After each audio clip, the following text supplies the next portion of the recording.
What's up, ladies and gentlemen? This is your boy Marlon. We are back at it again with another edition of the show. So if this is your first time watching, don't hesitate to hit that subscribe button. Turn on that post notification bell so you never miss out on the daily updates that we have in the land of PlayStation and Xbox, as well as PC. If that is something that intrigues you, then this is the place for you. Welcome back to the channel, guys. All right, man. Brand new week.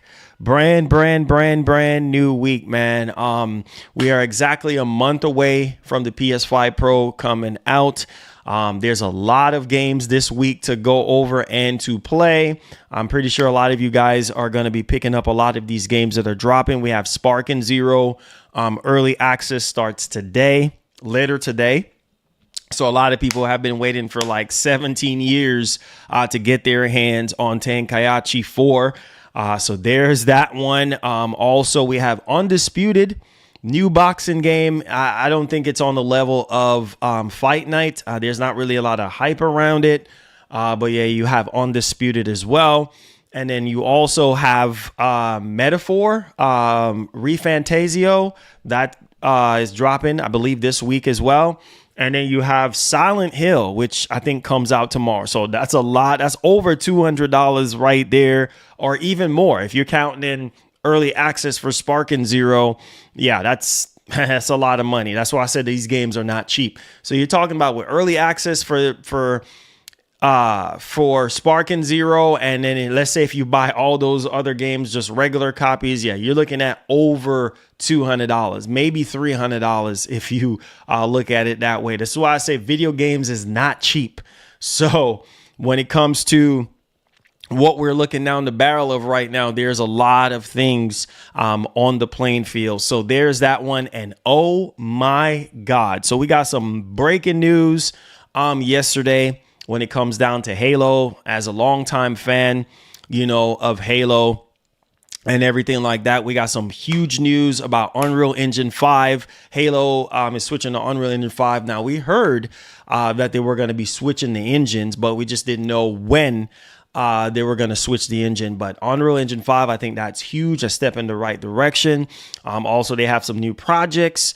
They renamed the studio from 343 to, yes, Halo Studios. That's what it's called right now, Halo Studios. So yeah, that's really, really cool, man. And, Unreal Engine 5 is a beast of an engine. So it's going to be interesting to see how they're going to, optimize the Halo games moving forward with Unreal Engine 5. So you're going to get some incredible graphics, visuals, top notch.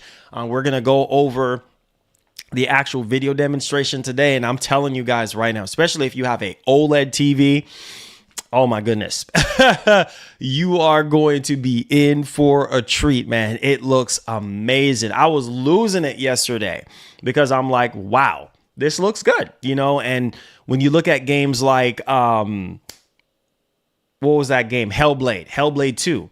Hellblade 2 looks incredible. So Unreal Engine 5, man, it's just more and more relevant today. When it comes to a lot of these games, going over to Unreal Engine 5. And, obviously when it comes to current generation hardware, yeah, there is a struggle, especially when it comes down to Silent Hill 2 remake.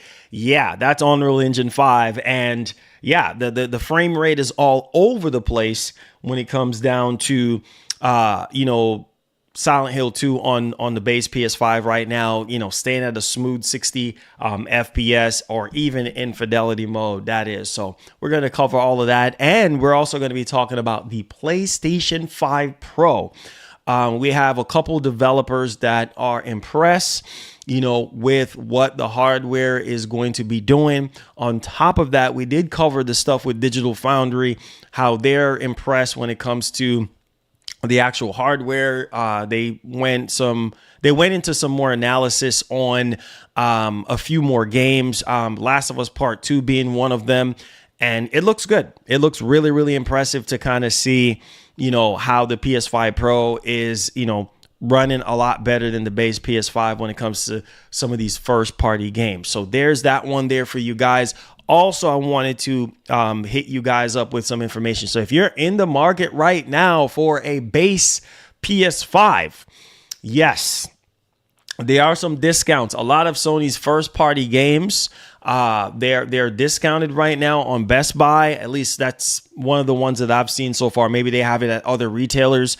But yeah, so the games are on discount. The PS5, the base PS5 is on discount. So you have the digital PS5 on $50 off. And then you also have the PS5 Slim $50 off right now. So if you're in the market, yeah, now will be the time to jump on the base PS5, which I think $50, obviously for a lot of people, you know, is not really a huge discount. But when you really think about it, I mean, that's kind of, you know, covering your taxes and everything like that you do have to cover. And so I think that if you're in the market now for a base PS5 or, you know, digital or physical drive, you know, edition, I think it's a good deal. So $50 off right now. So $399 for the digital and $449 for the one with the disc drive. So, and then also you have Amazon Prime Day, which I believe is tomorrow.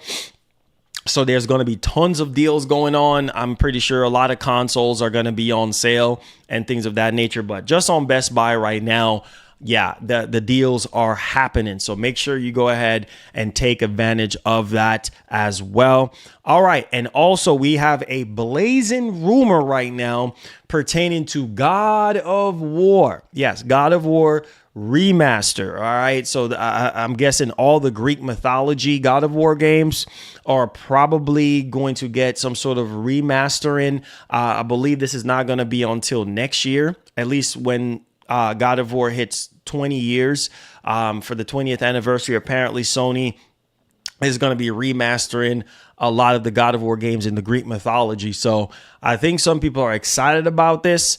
And we've heard rumors about them remastering some of the older God of War games, but we just didn't know, like, you know, when they were going to reveal it. So apparently it's going to be next year. And this is coming from an insider.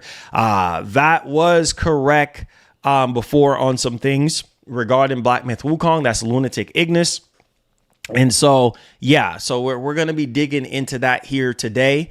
Also, we're going to be digging into Dragon Ball Z Sparking Zero, baby. We have some reviews and the reviews are looking better than ever. I'm telling you, man, like, it's crazy to be alive to see Sparking Zero because, man, it looks so freaking good.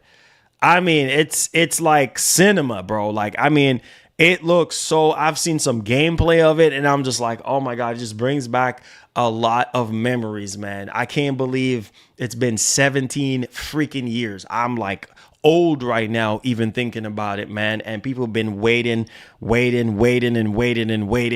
And some people don't mind spending $100 or $110 or $120, depending on the taxes that you're going to have to spend on or whatever. But hey, if you want that early access, it's dropping today, later today. A lot of people are already setting up, ready to go. So that's what I'm saying.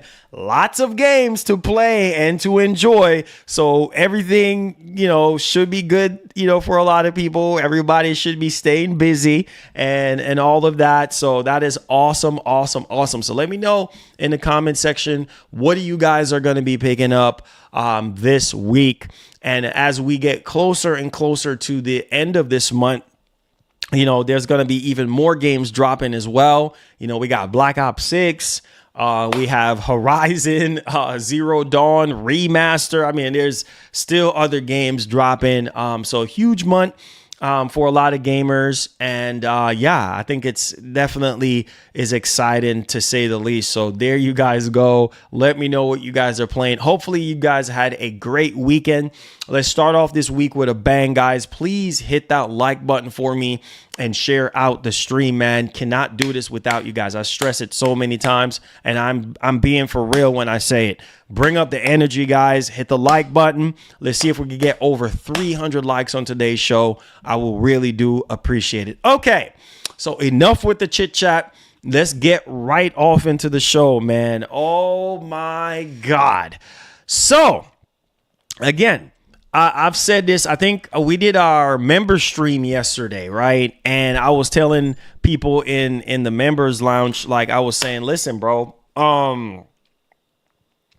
this is crazy right now because a lot of these games that are, powered by Unreal Engine 5, yeah, in terms of performance, it's scary, man, because I'm telling y'all right now, like, thank God for PC. That's all I could say. Thank God you have options. You have PC, because, man, you can optimize, but so much. Because at the end of the day, man, you know, when it comes to console gaming, you're only limited by what you're given. PC is so ever changing. So a lot of these games, higher end games, man, it's just crazy. It's just crazy right now. Even Silent Hill 2 running on PC on a 4090, I was looking at it and I'm like, dang, with RT off, I mean, you're getting a little over 60 with no upscaling, right? And then with RT on, I believe you're getting close to 60 FPS, maybe like a 10% difference. And that's the best card out on the market right now. So yeah, it's tough, even for PC most of the times, to run a lot of these games at their fullest potential, at their targeted frame rate and resolution. I even seen an article pertaining to God of War Ragnarok on PC, and they were saying how it gives them hope for the PS5 Pro. Like, you know, looking at that version, the PC version of Ragnarok could potentially be how it's going to look on PS5 Pro or whatever the case may be. So yeah, I think a lot of people right now, a lot of the hardcore enthusiasts really, really want to see what this machine is going to do and bring to the table. And we're getting closer and closer. Hopefully, I think maybe sometime this month, Sony is probably going to start rolling out PS5 Pros to the press. And, you know, getting hands-on on the Pro and then start doing a lot of these tests, at least hopefully by the time when they start sending out PS5 Pros, that a lot of these games are patched and ready to go. That way we can all just check out these games and really see, you know, some of the hardware improvements there. But yeah, man, I do like what I'm seeing right now with a lot of these developers talking about the PS5 Pro. Yes, the price is expensive, but generally speaking, a lot of these developers are like, yeah, PS5 Pro is definitely looking promising in terms of the hardware and in terms of what Sony is trying to do here. So with that being said, thank you so much for subscribing. Welcome aboard to the channel, man. I appreciate it. Thank you so much. All right, so let's get right down to business. Let's talk about the PS5 Pro here really quickly and what we're hearing from developers. So this is coming from IGN.com. Let's read over this and let's discuss this. Hit that like button for me. Super chats are welcome at any point of the show, and also gifted subs if you want to support and go above and beyond, that is there as well. So thank you guys. Okay, so this has come from IGN, all right? And Monster Hunter and Sonic devs about the PS5 Pro, and they had very different answers. So basically, we're hearing some positivity when it comes to PS5 Pro. Obviously, the price is a concern when it comes down to it. And this was conducted around the time of Tokyo Game Show last weekend. And, you know, each of them, you know, express interest in the added power of the PS5 Pro affords. But when it comes to what it means for individual games, their opinions start to diverge. So obviously, you know, when it comes to, you know, the games, like I said, not every single game is going to run at the highest fidelity or at the highest frame rate possible, because some games are just more ambitious than some. But hey, nevertheless, so we have the Monster Hunter series producer. He pretty much adds some positive stuff, saying that Wild's team knew they definitely wanted to support the PS5 Pro as soon as they learn about it. Developed on the powerful RE engine, Monster Hunter has lately been known for its graphical power and capabilities, right? Obviously, you know, a game like Monster Hunter Wilds, it's a lot going on, right? And basically they're saying right here that the PS5 Pro is a natural fit for Monster Hunter Wilds. So I'm not surprised, considering how much the RE engine has evolved over time. Oh my Jesus. I cannot wait for Resident Evil 9, because with Sony, you know, having the marketing rights to Resident Evil, I can easily see them marketing Resident Evil 9 alongside, wait for it, the PS5 Pro, right? If you want to play the best version of RE9, PS5 Pro. You see what I'm saying? Especially, we know how amazing, you know, the PS5 Pro is going to be running RE Village and running Resident Evil 4, which we already went over all of that as well. So it's definitely looking really, really promising. So, quote, let's go ahead and hear what the producer for Monster Hunter Wilds have to say. He says, "We didn't think there was an option to just leave it on the table, but we are getting great support from Sony." Are y'all paying attention? In terms of helping us figure out what we are going to do with that. So it's an extra thing to think about as part of the development process, but we are excited for the possibilities. So that's exciting. That's exciting to actually hear. It says, as we learned during our hands-on with the PS5 Pro last week, support for the platform can take many different forms. Most developers are introducing an enhanced mode that supports 4K resolution and high frame rates, but other games like Horizon are much more granular. All right. Now, the fact that they're saying more granular here, this is interesting because obviously, you know, when it comes to these games, right, it's like, depending on how complex the game is and how hard it is for it to even run on current hardware, I think it will be able to scale a little bit more easily on the PS5 Pro, considering you have I keep saying FSR, PSSR and things of that nature, you know, to help, like, you know, mitigate a lot of the heavy, complex strain on the PS5 right now, on the base PS5. So I can kind of see developers taking advantage of PSSR and just really using that as sort of like a cushion to be able to crank out the highest resolution and frame rate and things of that nature. So there's that. So let's get back into this right now, because he went on to say that we would love to make it in time for launch, but we are very much in the middle of the process of deciding how that's going to look. So right now, obviously, they're still in the middle of, you know, working on the process right now of updating, you know, the game for PS5 Pro or patching it for PS5 Pro and things of that nature. So can't wait to see how Monster Hunter Wilds is going to be, you know, running on PS5 Pro. And then we have the Sonic team producer. So he had some things to say, because he went on to say as many people as possible to play Sonic games, which means continuing to support the PS4, which obviously, you know, have a much more larger fan base on that one. So let's go ahead here and let's dig into what he has to say. He says, we would love to make it in time for launch, but we are very much deciding, in the middle of the process of deciding how that's going to look. Now, he continues, as a market, we have the high-end machines, high-end consoles coming out with these consoles. So we feel that we can make newer Sonic games that can, you know, basically express the speed of Sonic and with pretty much now the gaming UI as well. So I know the stuff with the UI and things of that nature, that's kind of interesting, because when we really kind of look at how these lower spec consoles are, like, you know, like the Series S and things of that nature, like when it comes to like these bigger games like Unreal Engine, or there's a lot going on.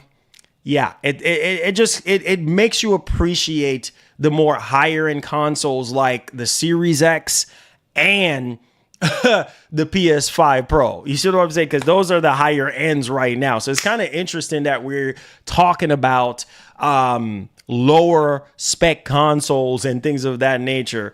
And obviously Sonic, runs on pretty much anything, because there is not really a whole lot going on when it comes to Sonic and everything like that. But hey, I digress. Now, in terms of the price, right? It says, as for the PS5 Pro's $700 price point, which has been a hot topic among fans since its announcement, he went on ahead to say that it's really expensive on the face of it. Ultimately, though, it might be worth it. So the Sonic producer is saying it might be worth it, right? It might be worth it for the price. Yes, it's really expensive, but he feels like it might be worth it. And then, quote, he said, I feel that with the quality that they are providing, it's not that expensive.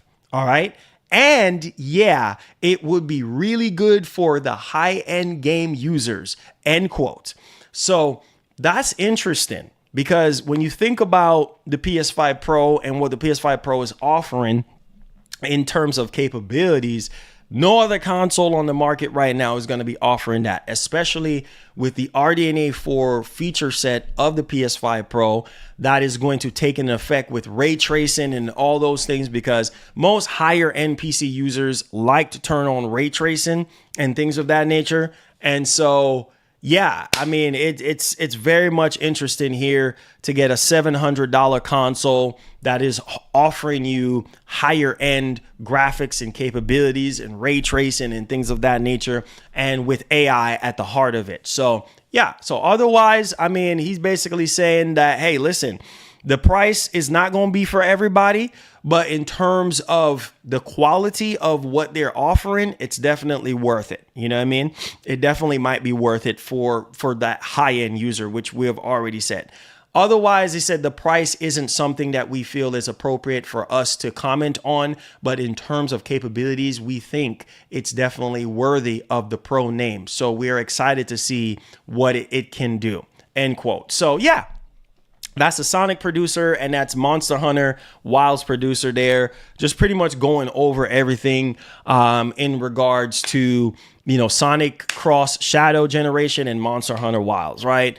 So can't wait to see pro patches for those games and to see how those games are going to run and look on the PS5 Pro. So there you guys go on that one. Let me know y'all thoughts in the comment section down below, man. Hit that like button for me. Let's go ahead and let's move on to our next topic at hand. Oh boy, we're talking about Halo. We're talking about Halo, baby. Make sure y'all hit that like button. Holy freaking cow. I was blown away when I saw that video, a New Dawn video for Halo, and I was like, holy freaking cow. They're not playing around. This is awesome news, a step in the right direction for the franchise, because obviously when I saw Halo Infinite, when they showed it off, when we were getting the reveal, I was not impressed with the way how the graphics look. Obviously, the old engine that they've been using for years, after 23 years, man, they're finally saying, hey, you know what? Let's go over to Unreal Engine 5, and we're going to start developing all the newer stuff, the newer games, newer projects with Unreal Engine 5. They even went on ahead and rebrand the studio and call it Halo Studios, which I think is awesome. To stay tried and true to the face of Xbox, which is always and forever will be Halo. So yeah, new studio name, engine, and games in development right now. This is also coming from, purexbox.com. They kind of went over just to, gradually kind of go over some things here, but let's go ahead and watch this video, because like I said, they have multiple new games in development right now and new engine, all this stuff. It's very exciting. A lot of people are literally losing their freaking minds as we speak. So let's go ahead and let's take a look at this bad boy, man. Hit that like button for me, guys, and let's take it away. Thank you guys for being here. All right, here we go. Chris Matthews, take one. Mark. This is Casey Wu, take one. Mark. I was told that I can just be my authentic self, Chris. For 6 years, I don't want to be in front of a camera. There's so much to do and so much fun to be had when you play Halo that I feel like I never run out of things to do. I love intricate stories that take place across lots of different worlds, have lots of different meaningful characters.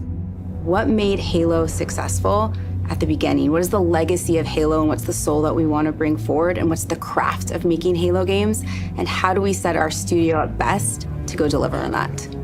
We knew we had to make a change in order to take us into the future. When I first heard about Halo moving on Unreal Engine, my first thought was, this is going to be a really hard secret to keep. I think fans are going to be excited about the future of Halo because of the possibilities that are afforded us by using Unreal. Before, we really had to split our focus in thinking about building an engine, supporting it, being really kind of a tech company and a studio at the same time. Since we've made the change to shift to UE, we can bring Halo forward in ways that people have never seen before while still being true to what Halo is. The Foundry project was an effort to show ourselves how far we can push things using Unreal 5. New studio art director, Chris, came to me and said, hey, I have this crazy idea. He said, hey, there's this thing called Project Foundry that I want to do. Let's make it happen. Foundry specifically is based around the same concept of the Foundry in Halo lore. It's the place where Halo rings are born. Whoa! It's not a game, it's a research project dang, that for our looks studio amazing. so we can prepare ourselves for the next steps of making Halo games. Wow. Wow. Wow. God dang, that looks good. God dang. Wow. Wow. The original Halo franchise was a graphics showcase. It was best in class. Woo. That's what Halo was when it first was released, and that's what Halo needs to be again. Wow. Look at that energy sword, boy. God dang. So once Project Foundry had been approved, we took the entire creative team and we ideated on 3 locations, something old, something new, and something really alien. We had the Pacific Northwest, which is sort of traditional Halo biome. We were trying to shove as much foliage in there as humanly possible to make it really feel like you're on a hike in the, Cascades. The Cold Lands, which was the second biome that we took on, it was more of a technical showcase where we could play with shaders, we could play with deformable landscapes and terrains. Unreal affords us more opportunity than we've ever had in the past. On the surface, it might just look all like snow, but how many layers of things combine to really give that winter look? And then our third biome was the Blightlands, which is any land that's been completely taken over by the flood. Dang. I wanted to give our team the opportunity to really express an alien world, a really alien world, taking something way further than they may have actually done in previous Halo games. What's impressed me about watching the Halo team work in Unreal is how beautiful everything looks, how incredible the environments look. I don't think we've seen anything quite like it in Unreal Engine before. Fortunately, we have a studio that's really passionate about Halo, about the look and the feel, and I think there's a lot of hunger to really collaborate, to move forward together. Foundry was an initiative that touched on every part of the creative process, everything from concept art, VFX, characters, vehicles, and weapons to make the future games of Halo. Creating an asset, taking this design. Good Lord, bro, look at the attention to detail. Golly, boy. Wow. I mean, this is just next level, bro. Unreal Engine 5, man. Oh my God, man. God help us with these consoles. Now we can really dig into material foundations. What is it actually made of? How is it physically accurate to the world? Wow. Now we get to take all the wonderful legacy assets that we have, bring them to life, and bring them to today's standards. Man, that looks nuts. We are really excited to be not just working on multiple projects, but also expanding our studio. As a lifelong Halo player, I think the game's only going to get better when we get those new, unique perspectives and people bring in their expertise and passion for the Halo franchise. We are looking Get for them- new get them talent 5090s as the ready, projects that we're boys. working on kind of get further and further into their development cycles. Oh, It is shoot. great to be part of a team that's growing because you can kind of see that force multiplied as people come in and take on challenges and you can do more. Imagine a place where you have the commitment that this is what we want to do, Halo games, and create those experiences. And you can express your talent, your creativity, and your professional ambitions in that place. We're looking for designers, we're looking for artists, we're looking for engineers. It feels like a new beginning for the studio in a lot of ways, and I think that's pretty rare. And I think we arrived now at a point where you see the beginnings of people to start to believe in the process. There's so much momentum that we have right now and focus and clarity on not just what we're building, but why we're building and kind of this next phase of Halo. The worlds that we're building, the stories that we're going after. The potential at Halo right now is huge. Halo Infinite was the last remnants of how we made Halo games in the past. That was our recipe. And what we are doing right now, we're changing that recipe. Oh my God. We're changing the recipe. We are changing the recipe. You hear what they said? Halo Infinite was the old way, the last way that they have done Halo. And now they're fixing to hit us with a new recipe. Oh my God. This is exciting, man. I can't wait. I can't wait.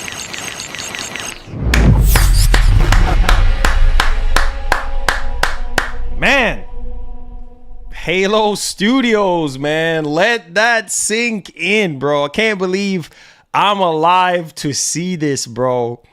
This is legendary, bro. All I'm thinking about right now,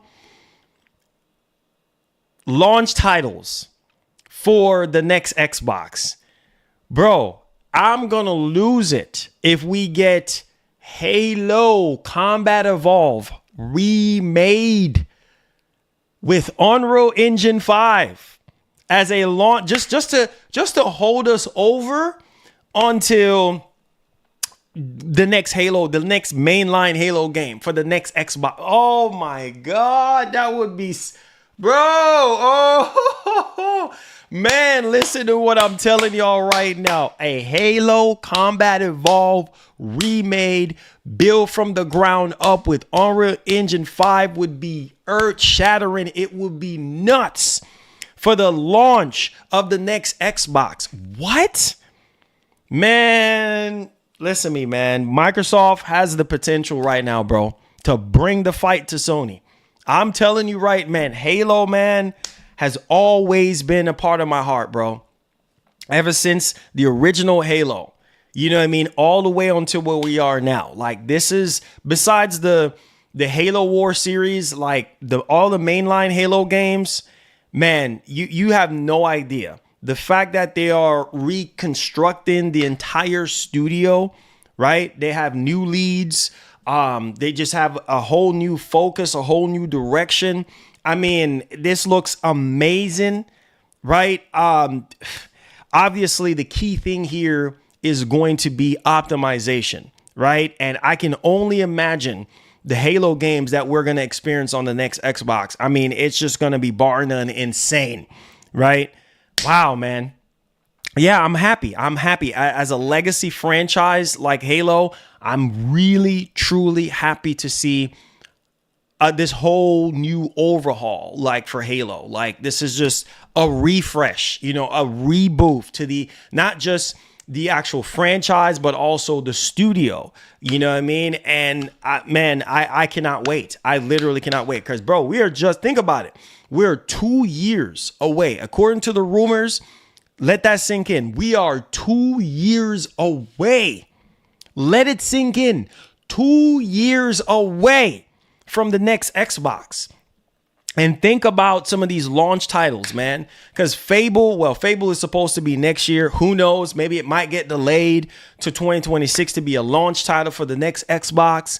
You know, Halo Combat Evolved. That, I mean, we were hearing rumors about that too, being remade or what. Can you imagine with Unreal? Oh my man, Halo 2 being remade. Oh man, I still got my copy of Halo 2. I literally still got my copy of Halo 1, Halo 2. Switching to UE5 doesn't mean Halo gone be good. Man, you're not hearing what I'm saying. You're not hearing what I'm saying. A step into the right direction. Because look at everybody and their mama knows. Look at Halo Infinite.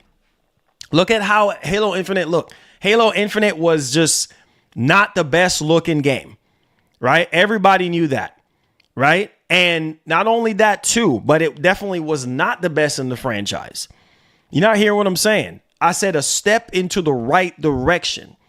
It's obviously going to come down to optimization. It's obviously going to come down to gameplay. It's obviously going to come down to storytelling and staying true to what makes Halo Halo. You're not hearing what I'm saying. A step into the right direction, because it ain't just about the engine. It's about the focus.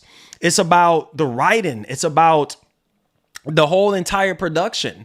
You see what I'm saying? And that's one of the biggest things that made a lot of these other Halo games different. Like Halo 1, like for me, I felt like after Halo 3, the series just kind of just and then went back up a little bit with Reach and then go back down again. And it's just like, okay, you know, here we are. But man, I'm excited. I'm excited. I mean, I really am, because man, this opens up so much possibilities, right? With this, with them switching to Unreal Engine 5, a lot of these Halo games, older Halo games, can really, really shine. Man, listen, bro, I'm excited, bro. I really am. This is a step into the right direction. So let me know y'all thoughts in the actual comment section. What do you guys think about what's happening here? Look at these, bro. Look at. Man, this looks insane, bro. God dang, man. This looks insane, man. Oh, man, this looks insane, bro. God, this is, and you know, the crazy part is, this is just the beginning. This is just the beginning, bro. This is just the beginning. Man, this looks insane. UE5 Halo greater than current season Halo Infinite greater than everything this gen greater than conquered # we never will let you all forget. Oh God, have mercy. We just not gonna give up Concord, huh? Definitely ain't gonna give up. Man, this looks I can only imagine. Y'all boys better get y'all 5090s ready, y'all 4090s, y'all 4080 supers ready. You guys better be ready, because this is really gonna shine on the next generation. Can you imagine the next gen Xbox, bro? Can you imagine what that's gonna do with a lot of these Unreal Engine 5 games? Oh man, I can't wait, bro. I don't want to hear no excuses. No excuses for the next generation of Xbox. These games better they better make sure that these games are pushing the hardware, bro.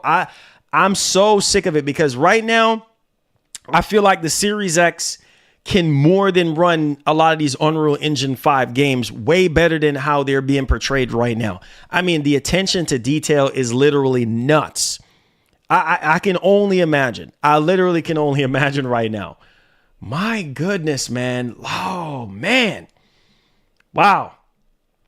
Yeah, if you're a Halo fan, This is a step in the right direction, man. This is a step in the right. Man, I can see the Master Chief Collection being Can't wait for Halo on the 4080 Super. Man, I can't wait, bro. I can't wait, bro. I'm sorry, man. If you're not a Halo fan, then you don't understand. Yeah, you do not understand, bro. After 23 years, they decided they're going to change the engine. You know, after so many years later, you know, hey, we want to change, man. Oh my God, bro. This is insane. You got to understand, man. You got to understand, man. Marlon, sorry about the Discord problem, but I fixed it. About Halo, it's going to be insane and is going to force Sony hands. Man, Sony joking. Sony joking because Sony got so many. Sony got. I'm not saying this is going to push Sony to do Killzone or anything like that, but man, god dang, bro, if you're not a Halo fan, you don't understand right now. I grew up playing Halo 1, Halo 2 kind of just redefined everything about Halo, the multiplayer, the story, the dual wielding weapons. Man, come on, man. Listen, bro, this is exciting, bro. This is exciting. It just seems like when it comes to the studio, it just seems like they're having a wake up call right now. They're reconstructing every single thing right now. They have a whole new mindset, whole new thought process behind the development of Halo. And I think the key thing to take away here is the roots, staying true to the roots of Halo. That's it. That's all you got to do. You see what I'm saying? Stop trying to do too freaking much. That's the problem with a lot of these developers. They be trying to do too much. Like, just stick to the core. You know what I mean? It's okay to add new mechanics and add new layers, but stay to the roots, man. Stuff like Halo, bro, you don't want to change too much. You really, really don't. You see what I'm saying? Because, man, look, man, look at Gears, bro. Look at Gears. Look at Gears getting rebooted. You know, getting rebooted. You know what I mean? Like, that's why a lot of people are excited because, you know, they're going back to the beginning. You know what I mean? And man, Halo is fixing to be, ooh. Oh, I can't wait, bro. Oh my God, I can't wait. I can't wait, bro. This is gonna look insane. If you have OLED TVs, just OLED monitors, oh my God, you have a high-end PC, the next Xbox, oh my God, this is gonna, oh my God, I can't wait.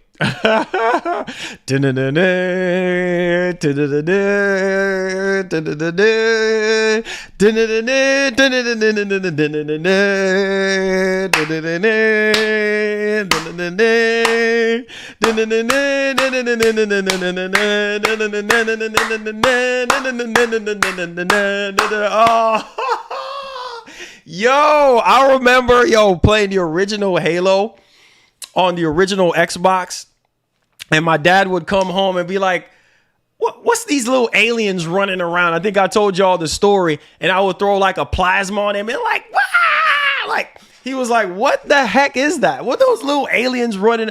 Man, that's one of my greatest memory of playing Halo, man. Like, I love Halo, bro. Love freaking Halo, man. Grew up playing that mess, and to see where they're going with this mug, man. Wow, man. It's a shame because, you know, like I said, Halo Infinite, for me, from start to finish in terms of the story, wasn't the greatest, and it wasn't terrible, but it's just not like the older Halo games. It's not like 1, 2, and 3, and Reach, and ODST. You know what I'm saying? But golly, man. Yes. New studio head. I mean, just new direction. I'm down for it, bro. Listen, man, this is what we need in the industry right now. You see what I'm saying? And on top of that, hopefully Sony can get off their high horses, bro. This is why I say they got so many games, bro. Can you imagine Sony coming out and be like, listen, bro, we're doing something. We're rebooting Killzone. We're rebooting Resistance. We're rebooting Warhawk, MotorStorm. Now it's the time, bro. It's the time. Seeing Halo, a mega franchise. Some people believe that, you know, it's going to be coming to PlayStation and this and that. Listen, bro. Listen. If Halo comes to PlayStation, it's going to break the internet. I feel like Halo should remain on Xbox. I understand. I heard from, what's his name again? Jason Schreier, that Xbox is a mess right now. And Xbox is all over the place right now. But man, just like Sony, Microsoft got the potential to deliver the goods. I mean, I'm so serious right now. And how you deliver the goods, you stay true to what worked and build up on what worked before. You see what I'm saying? Because right now, man, I'm telling you, Sony, they playing around, bro. Because you have so many good games. You're talking about 30 years of PlayStation. Come on, like where are the games that made PlayStation? Instead, we're getting remakes and remasters of games that barely came out not even 10 years ago. You know what I'm saying? And you have big mega franchises that made PlayStation on PS3, on PS. So can you imagine a SOCOM? Can you imagine a SOCOM in today's time? Especially on PS5 Pro? Oh my God, bro. Sony joking, bro. They were wasting time. They're lit, man. This got me so hype. This got me so hype, man. Oh man, hey, listen, if this doesn't put a smile on your face, bro, I don't know what else to tell you. I'm sorry, but yeah, man. I'm excited. Bro. With the next Xbox around the corner right now. Yeah, man, count me the freak in, bro. So let me know y'all thoughts in the actual comment section. What do you guys think? Are you guys hype for the future of Halo and, you know, what Halo Studios is going to be bringing to the forefront? And then the last part where he said, yeah, Halo Infinite was the old way of doing things. Now we're going to focus on the new way of doing Halo. Man. I can only hope for the best, bro. I can only hope for the best. Oh my God. This is, wow, great time to be alive. Let's move on. Oh my God. Let's go, bro. Let's go. I'm literally shaking right now because this is hype. This is hype, man. New direction, new focus. Let's go, man. So let's talk about something that I think a lot of PlayStation fans right now are literally losing their minds on. And this is just a rumor. So I can only imagine. And like I said, stuff like this is not far-fetched considering Sony has just been doing a lot of remakes and remasters and things of that nature. So let's dig into this. This comes from comicbook.com. It says right here, God of War. Look at this right here. God of War Remastered Collection rumors swirl ahead of franchise 20th anniversary. The Greek era God of War games could be coming back, y'all. So this is crazy right now. A lot of people are losing it because they're like, oh my God. So check this out. A new rumor suggesting that PlayStation might be gearing up to release a remastered collection of some of the older entries in the God of War series for modern platforms.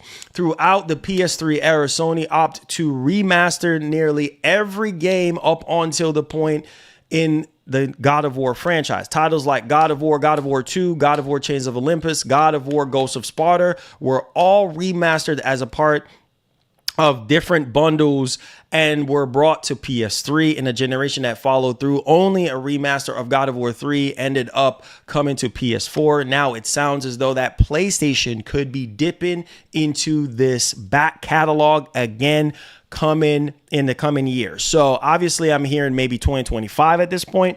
So let's dig into this. It says, as reported by Need for Games, the publication shared new info from an insider called Lunatic Ignis, who claimed on Discord that multiple God of War remasters are in the works. It was said that this remaster would encompass all of the games from the Greek era of the series. This would include first three mainline entries, Chains of Olympus and Ghosts of Sparta and Ascension.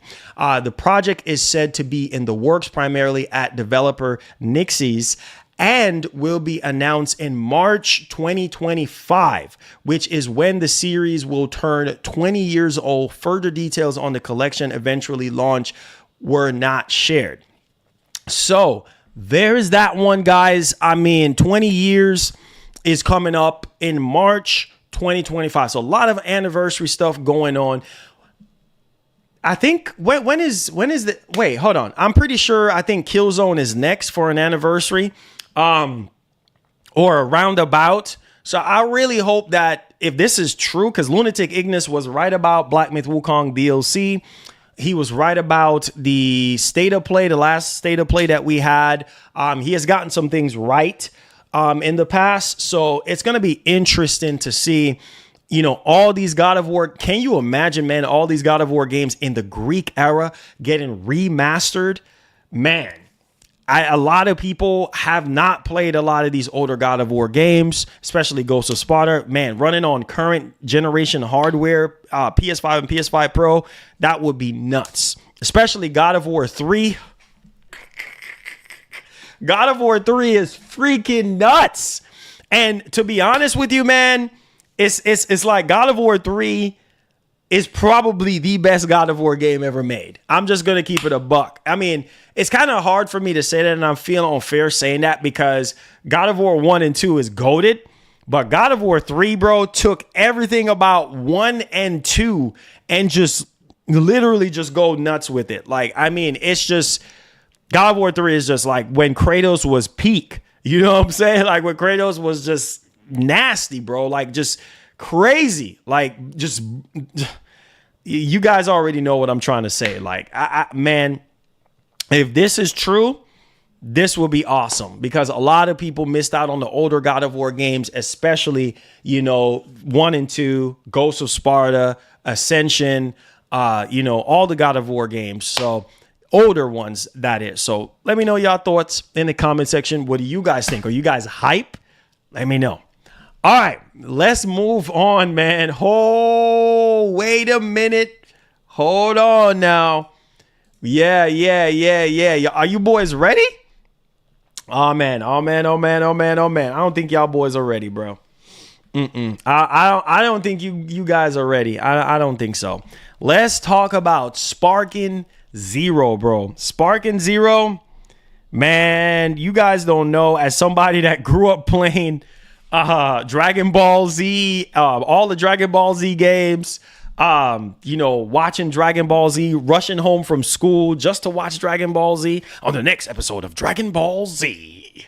Man, brings back a lot of memories. People been waiting 17 years for another Tenkaichi. Like this is crazy. Like here we are. Like I mean, man, we are here. We are here. So for early access, you're gonna be playing today. It's gonna cost you. It's gonna cost you $100, but you'll be playing today. And then the game comes out on the 11th. I believe there's over 180 characters, including with the season pass. You can get even more characters. Oh my God. There's just so much stuff to cover when it comes to Dragon Ball Sparking Zero. And I think a lot of you guys are hype and excited. So yeah, let's take a look at some of the reviews and stuff like that, because yeah, a lot of people right now are just like, yo, they cannot wait. They've been waiting all this time, literally all this time for Sparking Zero. And yeah, it's happening. The dream is becoming a reality. So we have some solid scores across the board here. Let me pull this up and let's see here. All right, so if you look at the review scores, you can see Comic Book, 100 out of 100, Gamers RD, 95 out of 100, New PlayStation, 95 out of 100, Noisy Pixel, 90 out of 100. So pretty solid scores across the board here. We have a Metacritic score of 85% and an Open Critic of 83%. So solid. Game Reactor UK gave it a 70 out of 100. But needless to say, these are some solid scores across the board. And yeah, I think a lot of Dragon Ball Z fans are gonna be on top of this, man. So yeah, guys, let me know y'all thoughts, man. Let me know y'all thoughts in the actual comment section. What do you guys think? Are you gonna be picking up Sparking Zero on the 11th? Are you gonna be waiting on, more reviews to come out? Or let me know what your current mindset is on Dragon Ball Z Sparking Zero, because yeah, let me know if you're picking it up and all that good stuff. So yeah, Undisputed is coming out tomorrow, I believe. Yeah, that's coming out tomorrow. So yeah, I think some people are already playing it right now via early access. And then you have Silent Hill 2 remake. That drops tomorrow. Some people have already been playing it. I guess Walmart and other retailers, maybe just Walmart right now, I've seen ship the game actually a little early, like 2 days early. And so, yeah. Also, I wanted to highlight this for you guys right now. If you're in the market, the PS5 Slim, is discounted right now to $50 off, a whole $50 off. So if you're in the market right now, like I said, if you go to Amazon and stuff like that, you can save $50. And so $399 for the non-disk drive one, and then the one with the disk drive, $50 off. So $449, I think, is a smoking deal if you're in the market for a PlayStation 5, because not every single person is going to be in the market, for a PS5 Pro. So yeah, I mean, I think that's a good deal if you're, especially for the digital one. If you only play digitally, I mean, no joke, $399. I think that's a really good deal. And I've even seen some retailers actually go down on the price even further, which I think is just really awesome to kind of see. So yeah, I think that's cool and all and everything. So yeah, if you're in the market right now, guys, here you go, man. Let me go ahead and pull this up for you guys if you wanted to see it. I think the digital one, I need to see the price of the digital one as well. But no, nevertheless, let's take a look at it real quickly. So here it is on Amazon right now for $449. All right, and the digital one, let's see, the digital one, $399, bro. That's a freaking deal. $399 for a base PS5. That's a really good deal. So again, you don't have to buy the Pro. You literally don't have to buy the Pro. You know what I mean? You don't have to. But if you're in the market, man, that's a really good price, because hey, with taxes and everything, you're looking at about like $450. So under $500 right now for a PS5. So yeah, there you guys go, man. Take advantage if you're in the market right now. And yeah, there you go, man. All right.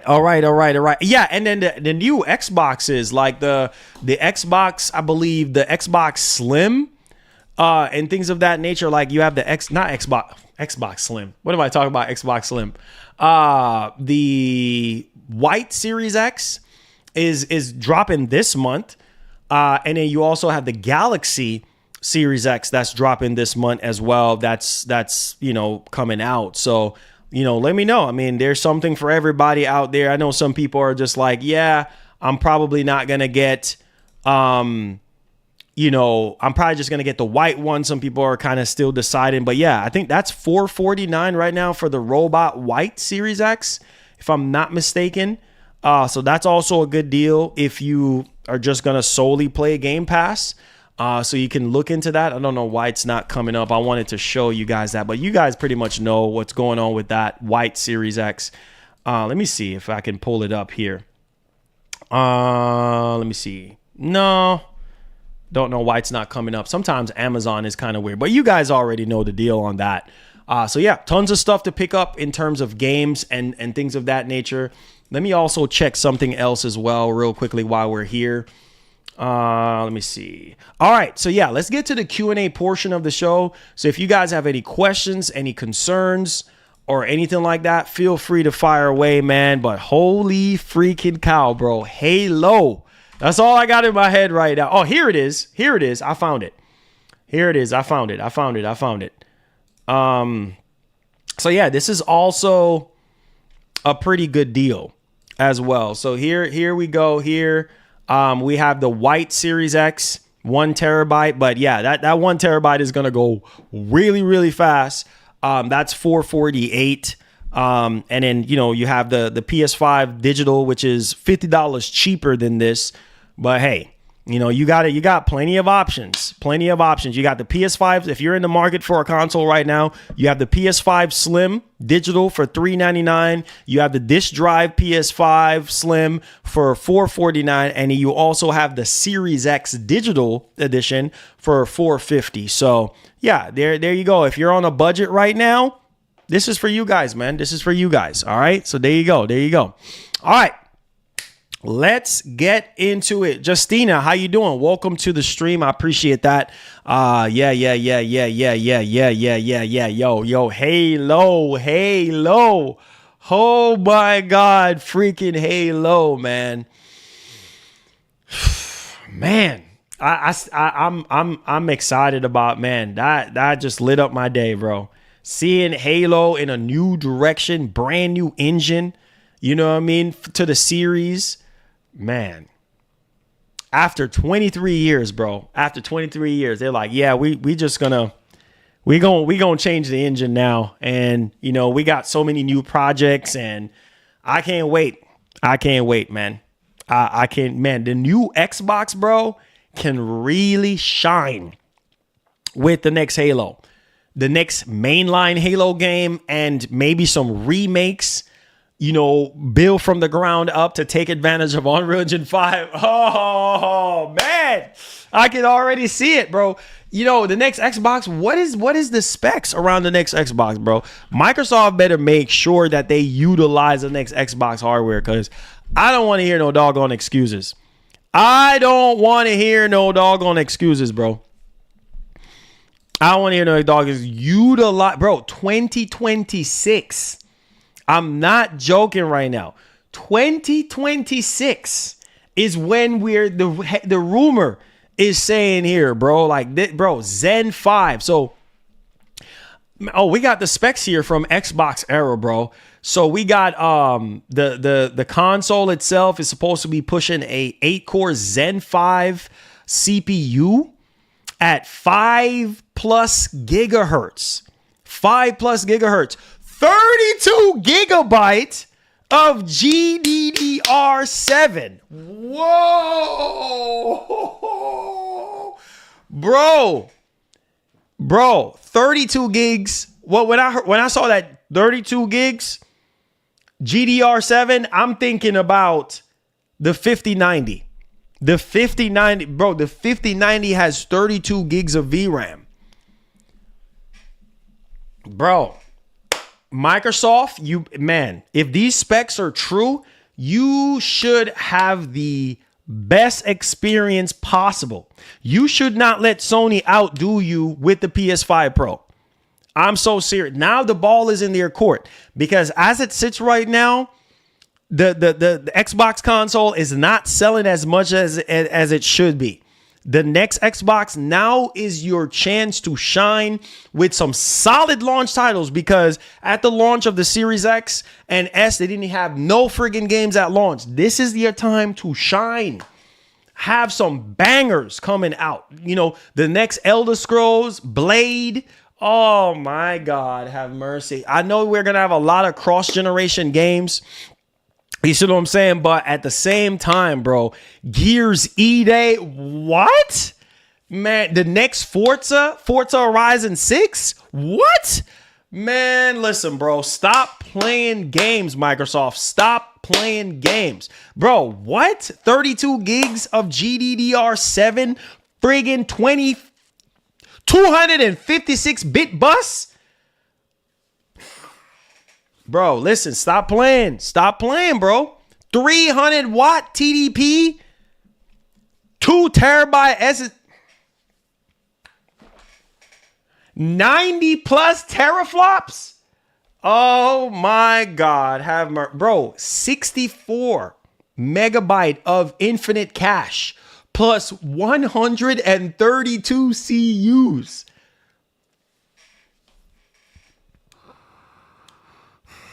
Bro, this is nuts. Man, listen, if these specs are true, bro, Unreal Engine 5 is gonna 196 ROPS at 2.7 gigahertz. This is crazy. $899. No, there's no way. There's no way. $899. $899 plus the rumored price is.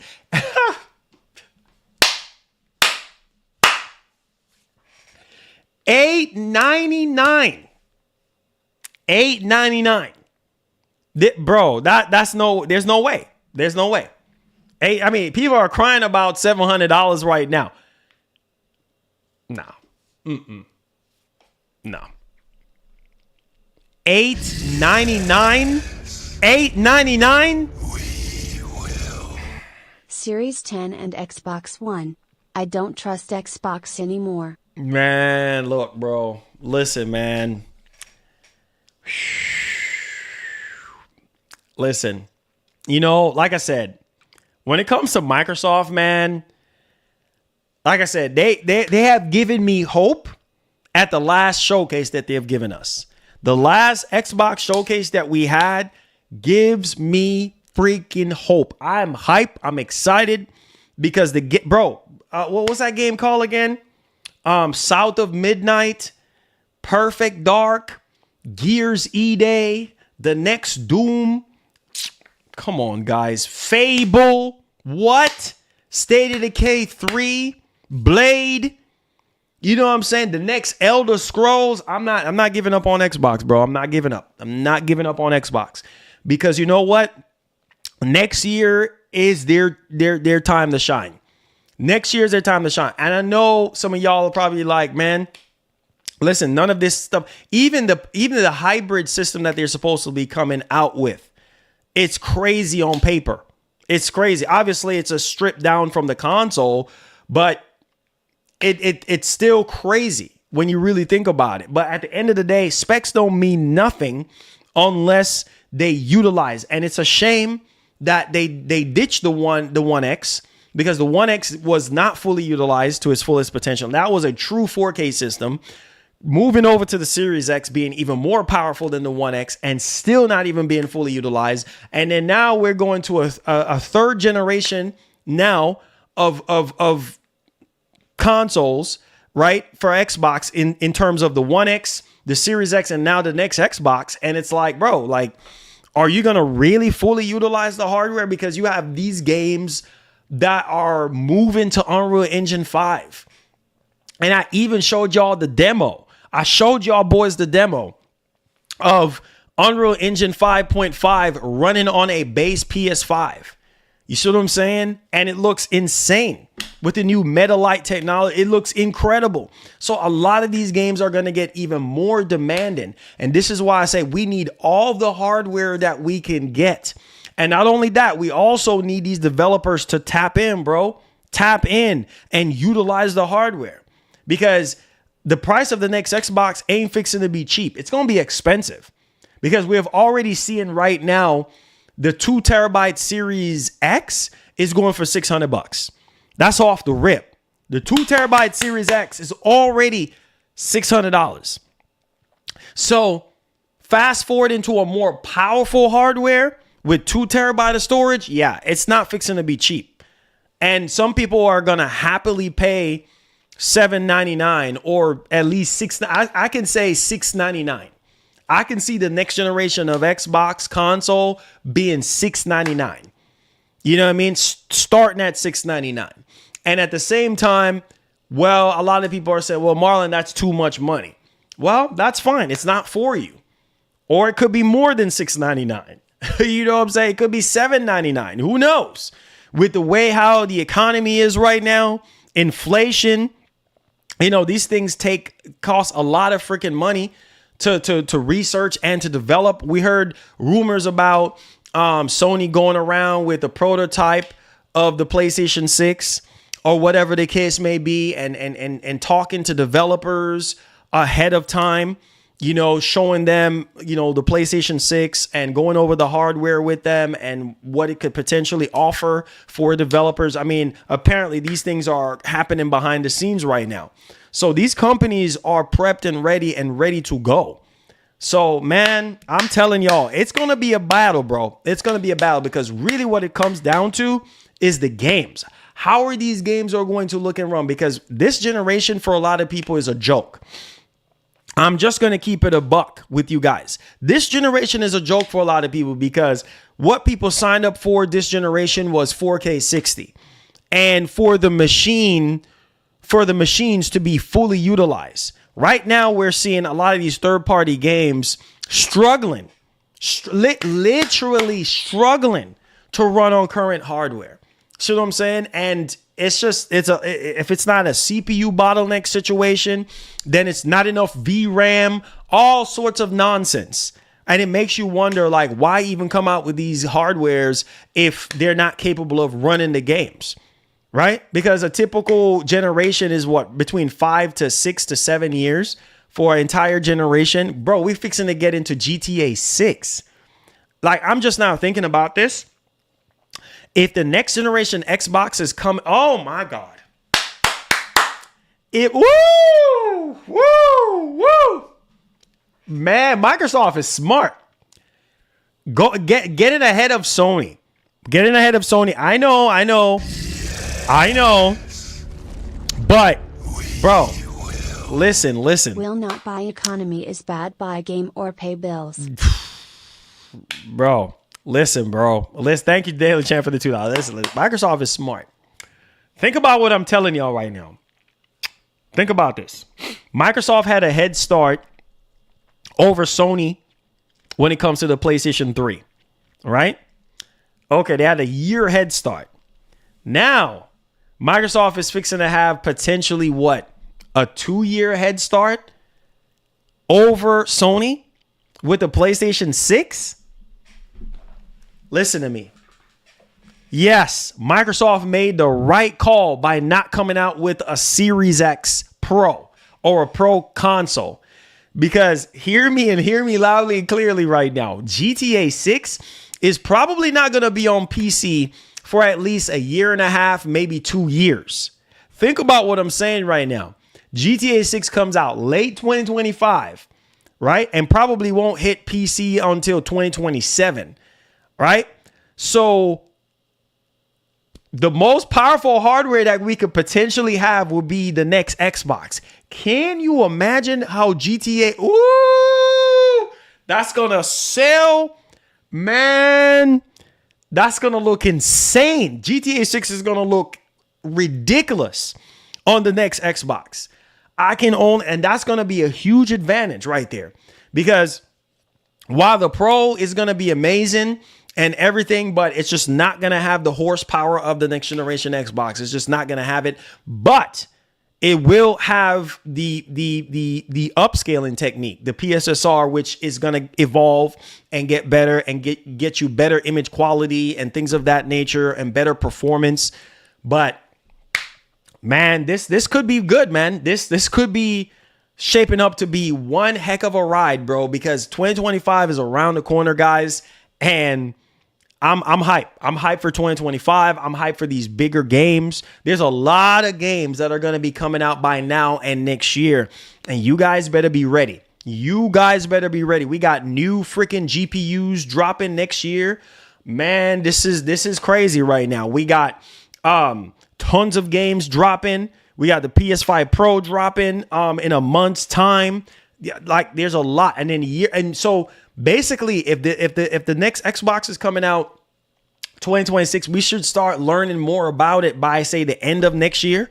You see what I'm saying? So, oh man, this is about to be crazy. And I'm telling y'all right now, if Microsoft drops this handheld console, man, it's about to be nuts. It might be worth it, especially if you can play Steam games and other platforms.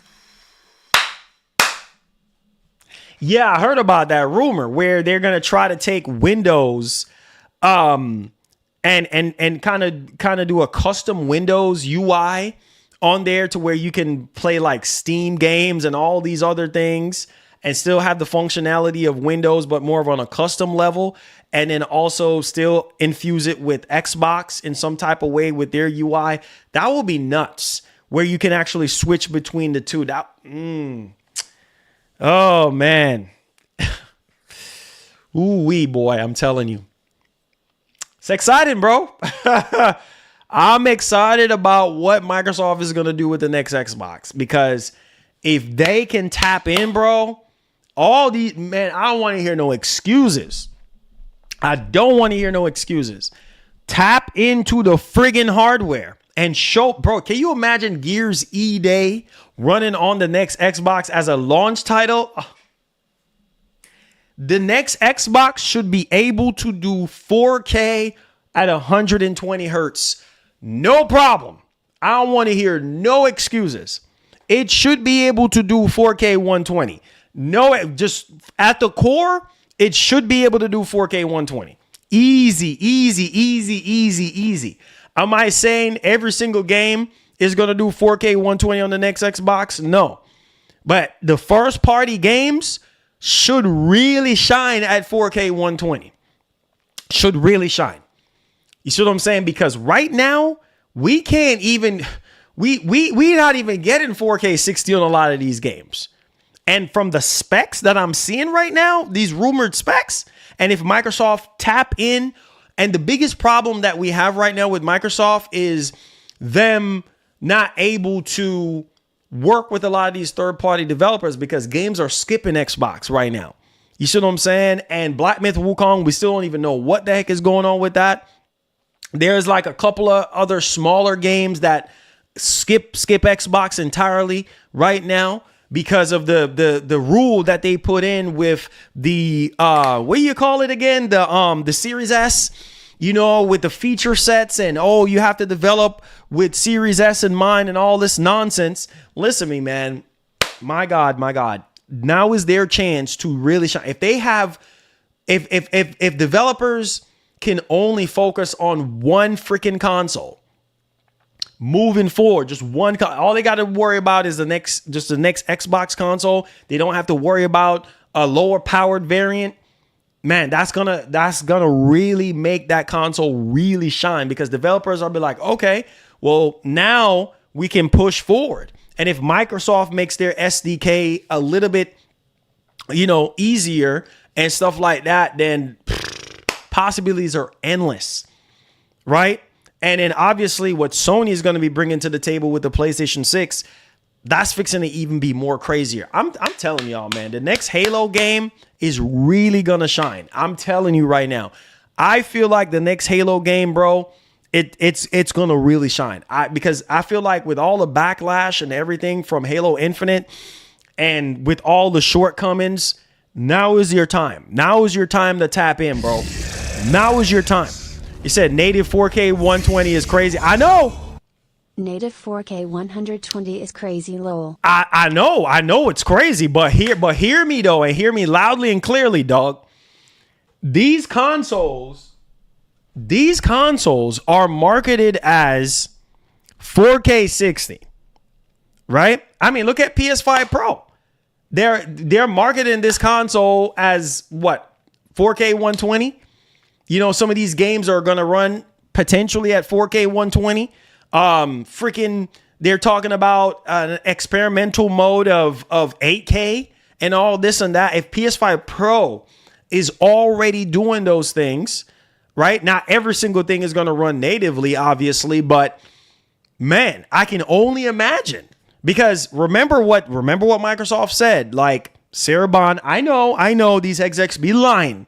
But I'm just saying, if what they say is true about the next Xbox being a huge technological leap moving forward,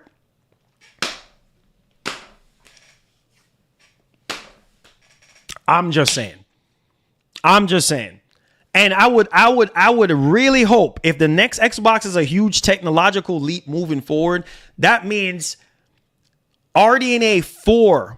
Now, yeah, RDNA 4 is going to be in the play here, right? FSR 4 or FSR 4.5 or FSR 5 is going to be in play. AI is going to make a huge, I'm telling you, it's going to, man, it's really not so much about native 4K support, native 4K 120.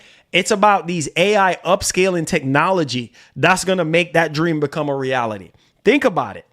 Because truth be told, the 5090 is probably going to be the only graphics card, at least before AMD comes out with their 8000 series cards. It's probably going to be the only graphics card that's going to give you native 4K 120 on everything. One time I buy a console on release day, they cutting the life cycle short. I never will be an early adopter of gaming consoles again. I know. I know, man. I know. That's what they did last generation. You know what I'm saying? Last generation, they didn't even, bro, I was so pissed because they could have given the One X some more time in the oven. And before the One X actually hit its peak, they jump off and went into the Series X generation, right? And then now, here we are talking about we're 4 years in. Literally November coming, we're 4 years. And we already talking about next gen already. Time flies, bro. Time freaking flies. Right? So literally by the time the next Xbox comes out, that will be 6 years. 6 years. And typical console generation ranges from like 5 to 6 to 7 years tops. And, you know, we have seen Sony themselves support, you know, their last generation console all the way up to 10 years. You know what I mean? Because best believe the next Xbox, you're going to have a ton of freaking, cross-generation games. You're going to have a bunch of cross-generation games. I'm telling y'all, but y'all boys think this is a joke. Bunch of cross-generation games. Be prepared for that crap. Be prepared. That's one of the things that you ain't going to be able to escape. Sony going to do the same thing. When PlayStation 6 comes out, y'all think y'all going to get rid of PS5? No. So if you're in the market right now for a PS5, go buy a PS5. You don't have to buy the Pro. Go buy a PS5 because truth be told, PS6 or no PS6, you're still going to be getting cross. You're still going to get your money's worth. Games might not be looking the best and running the best on the base PS5, but you're still going to be able to play it. Look at what Sony did with PS4. Games are still dropping. Games are still, even up to last year, they were still putting games out and people was getting pissed off. Like, bro, really? You still supporting PS4? Games are still dropping on PS4. So what, you think you're going to get rid of PS5? No, you ain't. Because once PS6 comes around, you're going to get a crap ton of cross-generation games for PlayStation 5. Same thing for the Series consoles. You think you're going to get rid of the Series consoles? No. You're still going to be getting that. So, ain't no escape. Ain't no escape. Was good Marlon Hopewell as well. Man, I think Halo really going to PS rebranding 343 to Halo Studios, saying they're in a growing state and said they have multiple Halo projects in the works. I'm excited, man. I'm excited, bro. I'm excited, bro. Yes. When are you gonna learn Xbox having the most powerful console ain't gonna mean nothing? Lol, look at the Series 10. How's that going? Well, it's called learning from your mistakes. It's called the benefit of the doubt. Thank y'all for the donation. It's called the benefit of the doubt. You see what I'm saying? That's what it's called. Learning from your mistakes and giving the benefit of the doubt. Hardware rumors, you might as well call it a PC. If that's the case, developers shouldn't have an issue. Exactly. That's my point. These are rumored specs. And I'm just saying right now, if the specs are true, I don't want to hear no more excuses. And you know what's funny? You know what's funny, bro? The Series X is a beast of a console. You see what I'm saying? And we're still hearing excuses right now, all because of this parity situation, right? This parity situation we're going through right now. If it wasn't for the Series S, I feel like we would probably see a lot of first-party games and even third-party games really shine on the Series X. And then maybe that could have eventually boost up the sales of the Series X even further, because right now the Series X is in limbo right now. So I feel like now, this time that Microsoft is still in the hardware space, still in the console space, now is the time for them to learn from their mistakes. Work even closer with developers. Now you have a 2-year head start of Sony. You see what I'm saying? You have a 2-year head start. I mean, it will be ludicrous of Microsoft not to tap in and utilize the friggin' heart. Man, look at the games that we could potentially have as launch titles. Huh? Look at the games that we could potentially have as launch titles. Gears E-Day is going to look nuts on the next generation Xbox. And it's going to look insane on the Series X too, because it's going to be cross-gen. Man, Bro, Microsoft got the ball in their court, bro. All they got to do is take it and dunk it, break down the freaking goal, shatter the goalpost, bro, and stop freaking playing, bro. You have the potential to deliver the goods. Stop wasting freaking time. I'm so sick and tired of it, man, because what's going to happen is this, like, if Microsoft don't bring their A game, bro, I'm telling you right now, Sony is just going to feel like, oh, why should we go hard?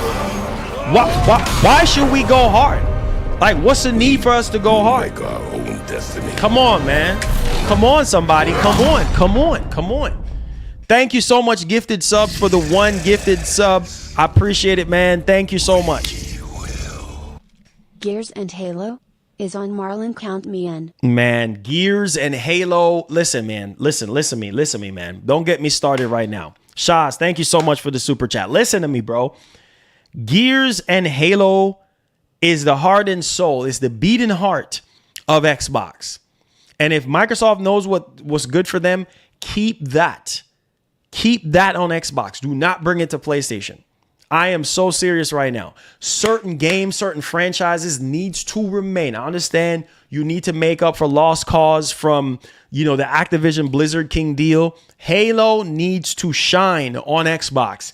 Continue to shine on Xbox. Gears, count me. What, bro? Gears of War EA is gonna be nuts. I can't wait. Fable, I can't wait. State of Decay 3, I can't wait. What? Perfect Dark, what? Oh, man, bro, all these Unreal Engine 5 games is about to be nuts. The only problem that we're going to run into is the limitations that we have right now on current generation hardware. Because with the Series S, it's just like, it's a bit of a mixed bag. And then the Series X is in limbo right now. The Series X don't even have a true identity. It's just existing. It's floating right now.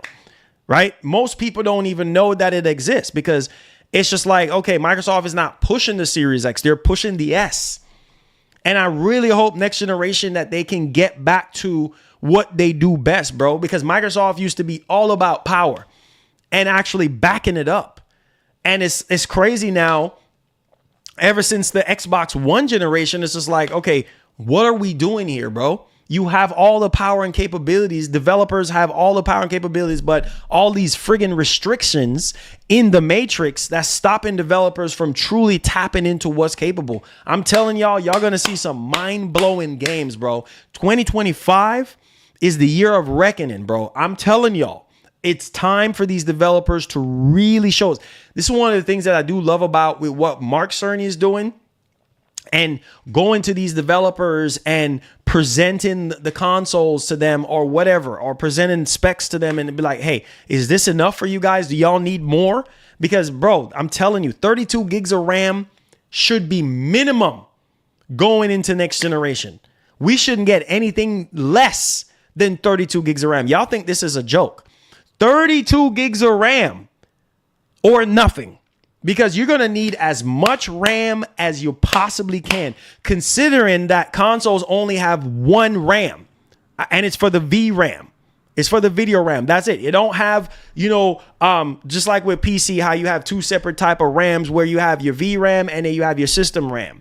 You see what I'm saying? Which you can max out to 128 gigs or anything like that. Like, you don't have that with console. You have that unified RAM, that's shared between the VRAM and the actual console. So the fact that we're at 16 gigs right now, and we are already seeing the limitations of 16 gigs, bro, 32 gigs of RAM is a must. And you need to make sure that developers are happy, because the more happy developers are, the better these games are going to look and play. My God, have mercy. I'm telling y'all, can y'all imagine the next Forza Horizon? Y'all boys ain't ready, bro. Listen, Forza Horizon, studios like Plague. That's why I said it's not just Sony, bro. It's not just Sony. Microsoft too. Microsoft have some of the best studios in the world. It ain't just Sony. The problem is with Microsoft is like they just, for some reason, I don't even know if they realize, tap into greatness, bro. Make sure that these not even just the S tier studios, but all your studios are firing off on all cylinders. and make sure that no games miss the platform, and make sure that developers have all the resources and everything that they need. Developers are happy, because when developers are happy, it shows into the actual game. I don't want to hear no friggin' excuses, man. I'm tired of excuses, because we're paying our hard-earned money on these games. But think about Playground Games, S-tier freaking studio. Think about the Coalition, S-tier freaking studio. Are you kidding me right now? So many good freaking studios. You know what I mean? Like think about it. Like, think about, Obsidian and all these studios that they have. Like, there's so many studios right now. So many. And it's like, hey, we only can develop, especially on the first party side, where they're seemingly favoring fidelity. And okay, everything is locked at 30. What is going to be the excuse next generation? The next generation, they should be able to go all out. What is the limitation of keeping you guys just on fidelity and not performance? Because that's what we're getting. That's the truth. You see what I'm saying? And I'm so sick and tired of it, because as gamers, as enthusiasts, we want more. And that's why a lot of us go to the PC realm, because we want more. And with PC, possibilities are endless. Because you have more powerful CPUs, more powerful GPUs, faster RAM. You see what I'm saying? Like, just way better capability. So I'm tired of the excuses. Like, what is going to be the next excuse? Because best believe Sony is not fixing to slow down. Because from what we're hearing about PlayStation 6, it's going to be the most powerful console ever made in that generation when it comes out. That's what the rumors are saying right now. So I'm pretty sure when it comes to Sony is similar to Nintendo when it comes to utilizing hardware when it comes to their first party games. So we don't need to worry about Sony in regards to that. We need to worry about Microsoft and them utilizing the friggin' console, especially on first party. You have way too many first party studios now. Now is the time to shine and deliver the blow to Sony. Now is the time, because right now, Sony feel like, why should we go hard when Microsoft is sitting here not caring or not going hard? Like, why should we go hard? Nah, we're just going to kick our feet up and we just going to relax. There's no need for us to go hard. And it's a crying shame, considering that we were coming from 360 and PlayStation 3. Come on, somebody. You know what I'm talking about. You know what I'm talking about. You're coming from PlayStation 3/360, and the 360 is arguably one of the greatest consoles ever made, to now this. What are you on?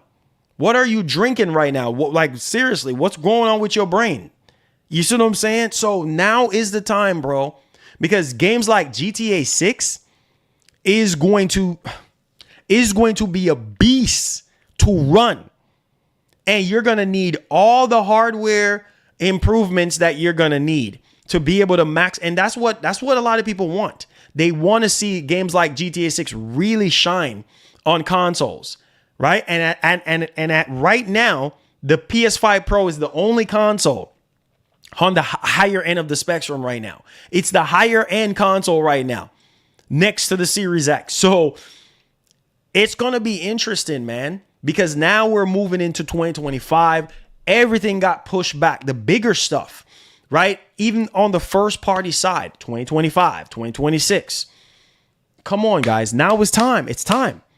And on top of that, too, I don't think necessarily people are going to really care about price.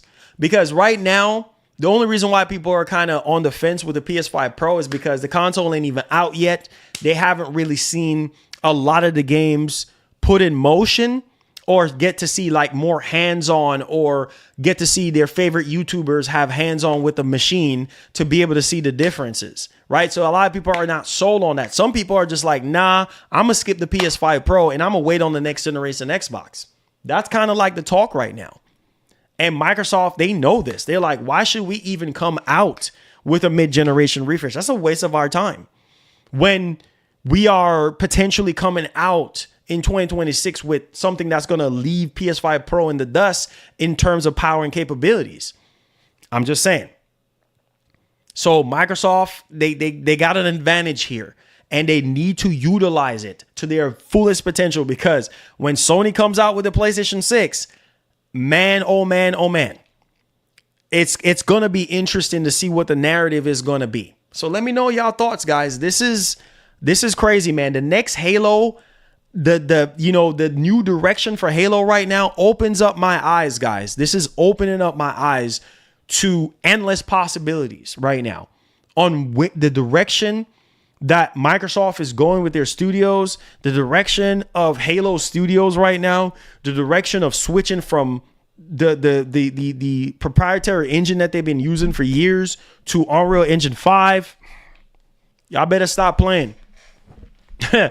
This is it, man. The Clash of the Titans. This is what we've been wanting. This is what we've been wanting. Make sure y'all hit the like button, share out the stream, subscribe. I want to hear what you guys think. Let's check the poll right now. We have 515 votes. Are you buying Sparking Zero? 56% of you guys said heck no. And then 44% of you guys said yes. All right. Man, bro, the developer, it's going to be a battle, bro. It's going to be a battle because, bro, the Coalition, another S-tier studio. The Coalition, I already know what they're capable of. Bro, just looking at that Matrix demo, man, got me excited, dog. Got me really excited. That Matrix demo, oh my God, have mercy.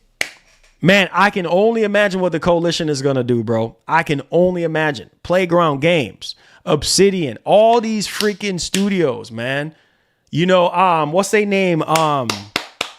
Machine Games with Indiana Jones. Machine Games with Indiana Jones. I mean, let me stop. Let me stop, bro. Let me stop, bro. Indiana Jones looks insane. You know, you have the studios. Just push. Utilize and push and optimize. That's all Microsoft has to do. Utilize and push and optimize. That is it. Utilize the freaking hardware. Optimize and push and act like you really want to be in this fight, bro. Like, that's it. That's all they have to do. That's all they have to do.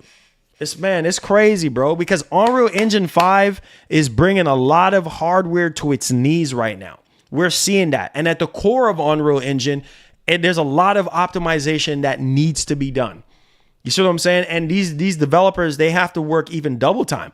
Why do you think AI is a talking point right now? Because these games are taking a whole entire, listen to what I'm saying to you guys. These friggin' games are taking a whole entire generation to develop. Are y'all paying attention to what I'm telling y'all? A whole entire generation to develop. So AI is going to come in and take the load. Xbox done going back and forth with PlayStation. They bout to make a jump in hardware PlayStation won't be willing to follow. Man, listen, man. You know, it's crazy right now. Thank you so much for the super chat. It's crazy right now, dog, because when you sit down and think about it, it comes down with all these spec talk and all this and that. It comes down to what these consoles are able to do for these developers. It comes down to the developers. Sorry. It comes down to these developers, right? And what they're able to do. How are they going to crank out the fullest potential out of the hardware? Because you can talk about power all day long, but what about the games? What about the games? That's what people are hyped for. It ain't about console wars or anything like none of that nonsense. It ain't about fanboying or none of that nonsense. It comes down to the games. That's what people want to play. Video games, right? Forget about feelings. Like, it's all about the games. And if developers are happy, bro, it will show into the games. If a developer is not happy and they're upset, game can get canceled, game can get pushed back, whatever the case may be, skipping the platform entirely. This is why it's very important to keep the developers happy and give them all the tools, give them all the resources that they need, because it's really going to show into the games. That's it. That's it. You know what I mean? Because right now, guys, I'm telling, it's happening. right in front of you, right in front of your eyes. Pay attention. Right in front of you, it's happening. We are seeing right now that Unreal Engine 5 is a force to be reckoned with on current generation hardware. We're seeing it. The base PS5 it just can't seem to run a lot of these Unreal Engine 5 games at the targeted resolution, at the frame rate that it's supposed to be. It can't. It just can't do it. Can't even run it at 4K 60. Unreal Engine 5 is a beast. It's such a beast of an engine to where you can't even run 4K 60 on a lot of these games on current generation hardware. It's crazy. So, guys, come on. Come on. The inevitable is happening. Come on. Like, pay attention. You see what I'm saying? It's not about console wars. It's never been about fanboys. It's about the games, man. And what these developers are able to do with the freaking hardware. If you're a developer yourself, you know exactly what I'm talking about. Because if you're happy, the passion is gonna shine through the game. If you're not happy, the game's gonna be trash. I'm just gonna keep it a buck. And guess what? These friggin' games are expensive. When I looked at the PlayStation Store today, and I looked at Sparking Zero, over $109 for the highest edition of the game, to get early access, to get all of the DLC characters and all this and that, the pass, everything, right? Additional stuff, whatever, right? $109. Bro, that's almost $130, bro, for one friggin' game. These games are expensive. I just sat back and I think to myself, like, man, remember when games were cheap? You know what I mean? Back in the PS2 generation, PS2 GameCube generation, paying $50. Miss those days. Those days are over with. You ain't getting no doggone game for no 50. You rarely get games for $50 now. You still do get games for like $40 and like $50, but they're a dime a dozen. Like you're not getting a lot of that. And these games are getting even more and more complex to run on these consoles. And it's just kind of like, okay, what can Sony do? What can Microsoft do to help loosen up some of that load or to help alleviate a lot of that load? Well, I'll tell you, AI is going to take over. You don't have to like AI. I don't have to like AI in terms of what it's going to be doing in the future. But in terms of our video games, if from what we're hearing right now, Sony is potentially going to use AI to help lessen down a lot of these load. Because look, if you think about it like this, right? A developer or developers or a studio taking 5, 6, 7, 8 years to develop a game. And if AI comes in and shave off, say, 4 or 5 years off of that, man, I'll take that. As long as the game at the core is intact and it's good, and I can't tell the difference between a human and an AI working on it, I'll take it. Because the quicker these games come out, the better it is for us. Because time is going. Y'all don't even realize. I think this is a joke. Time is going. We are already in year 4. We're fixing to be in year 5. This generation is almost over with. And a lot of people think that this generation is a freaking joke. Y'all think this is a game. You know what I mean? It's not. Because the reality is, bro, some people are still on the fence on buying I can sit here and tell you, go buy a PS5, go buy a Series X until the sun change a different color. And you still ain't going to buy it. You know why? Because you're not sold on the games. It's the games that's going to sell you on the hardware. And some of you guys believe that this generation is a friggin' joke because there's not a lot of games that has come out that can sell you on these current generation hardware. Some of y'all probably potentially is going to skip this generation and wait till next generation. Some of y'all are still on PS4 and Xbox One. That's the truth. Sorry, I don't make the rules. Look at the numbers. Come on, guys. Look at the numbers. Sony have already came out and said majority of their fan bases are on PS4. I don't make the rules. Pay attention. See what I'm saying? Like, this is already happening. Like, not every single person is going to just jump over and be like, oh, want a PS5. No. There are some people out there that are just like, nope, not upgrading until I see some games that really, really show me like, yeah, it's time to upgrade, because best believe $500 is a lot of money. You know what I mean? For some people. And some people is just like, nah, before I take my hard-earned $500 and invest into these consoles, I'm just, no, I'm just going to wait. And I couldn't agree with you more. You see what I'm saying? Because these games are expensive. And if these console manufacturers are not doing their job and meeting you halfway on what they're promoting, all these friggin' lies. Oh, you know, the machine can do this and the machine can do that. And the reality is it's variables. It's up to the friggin' developers to really get in and grind hard and push these consoles. But as a developer, you can only do but so much. Now you're gonna have to start scaling stuff. You know what I'm saying? Just to get the game to run. You know what I mean? Because the hardware is so limited. Well, thank God for upscaling technology, because thank God for the PS5 Pro. It is not for everybody. We have seen so many people in the industry come in and say, hey, it ain't for everybody. That's why it's still in stock, because it's not for everybody. It's for that super high end. Look at the 4090. I'm going to try to prove a point here. When the 4090 was coming out, it was sold out to freaking scalpers and bots and high-end PC users. Now that the dust has settled, now you can go out there and you can get a 4090, and some people still can't afford it. One has to think, why is Xbox pushing everyone to PC? With the specs of the next Xbox will be a PC. Thoughtful face. Hey man, all these consoles are technically a PC. They're just lower spec PCs. That's it. You know what I mean? That every last one of these consoles are basically PCs. They are PCs. They're just having these companies' ecosystem, their operating system. Sony have their own proprietary operating system. Microsoft have their own proprietary operating system. Why do you think a lot of these companies are pushing more and more to PC? They're putting their games more and more on PC. Microsoft has already made that switch during the Xbox One generation, and a lot of people was making fun of them. Oh, Microsoft putting their games on PC. Now look at Sony. Nintendo is the only one that's not putting their games on PC because they don't have to. But Sony and Microsoft, yeah, most definitely. Everything is going to go to PC. Look at Microsoft. Everything day and date, PC.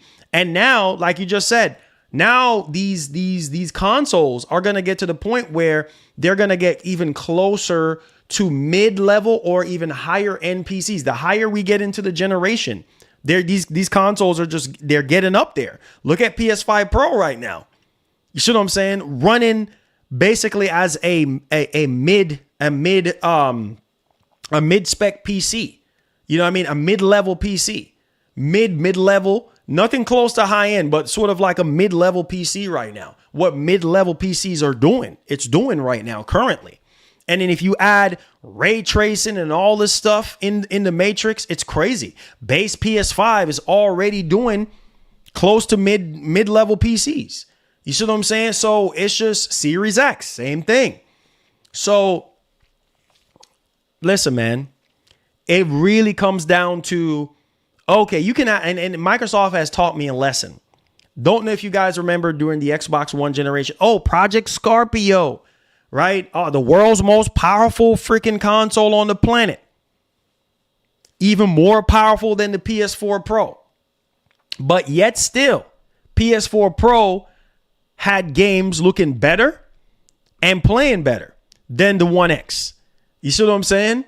Like, it's crazy. It's crazy. Some of the games were playing better and looking better.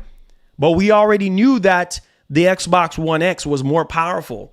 And it had so much more capabilities. It was a true 4K machine, whereas the PS4 Pro was using checkerboard 4K. Come on, y'all. Y'all know this already, right?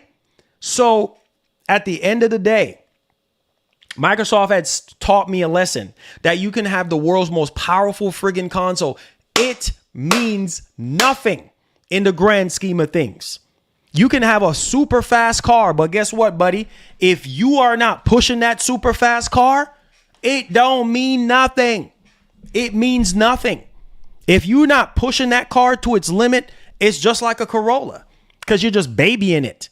you're not really going fast. You're not really pushing it to its limit or even pushing it to its potential. You see what I'm saying? So why have a super fast car if you're not going to use it? So you can sit there and talk about, oh, my car is super fast.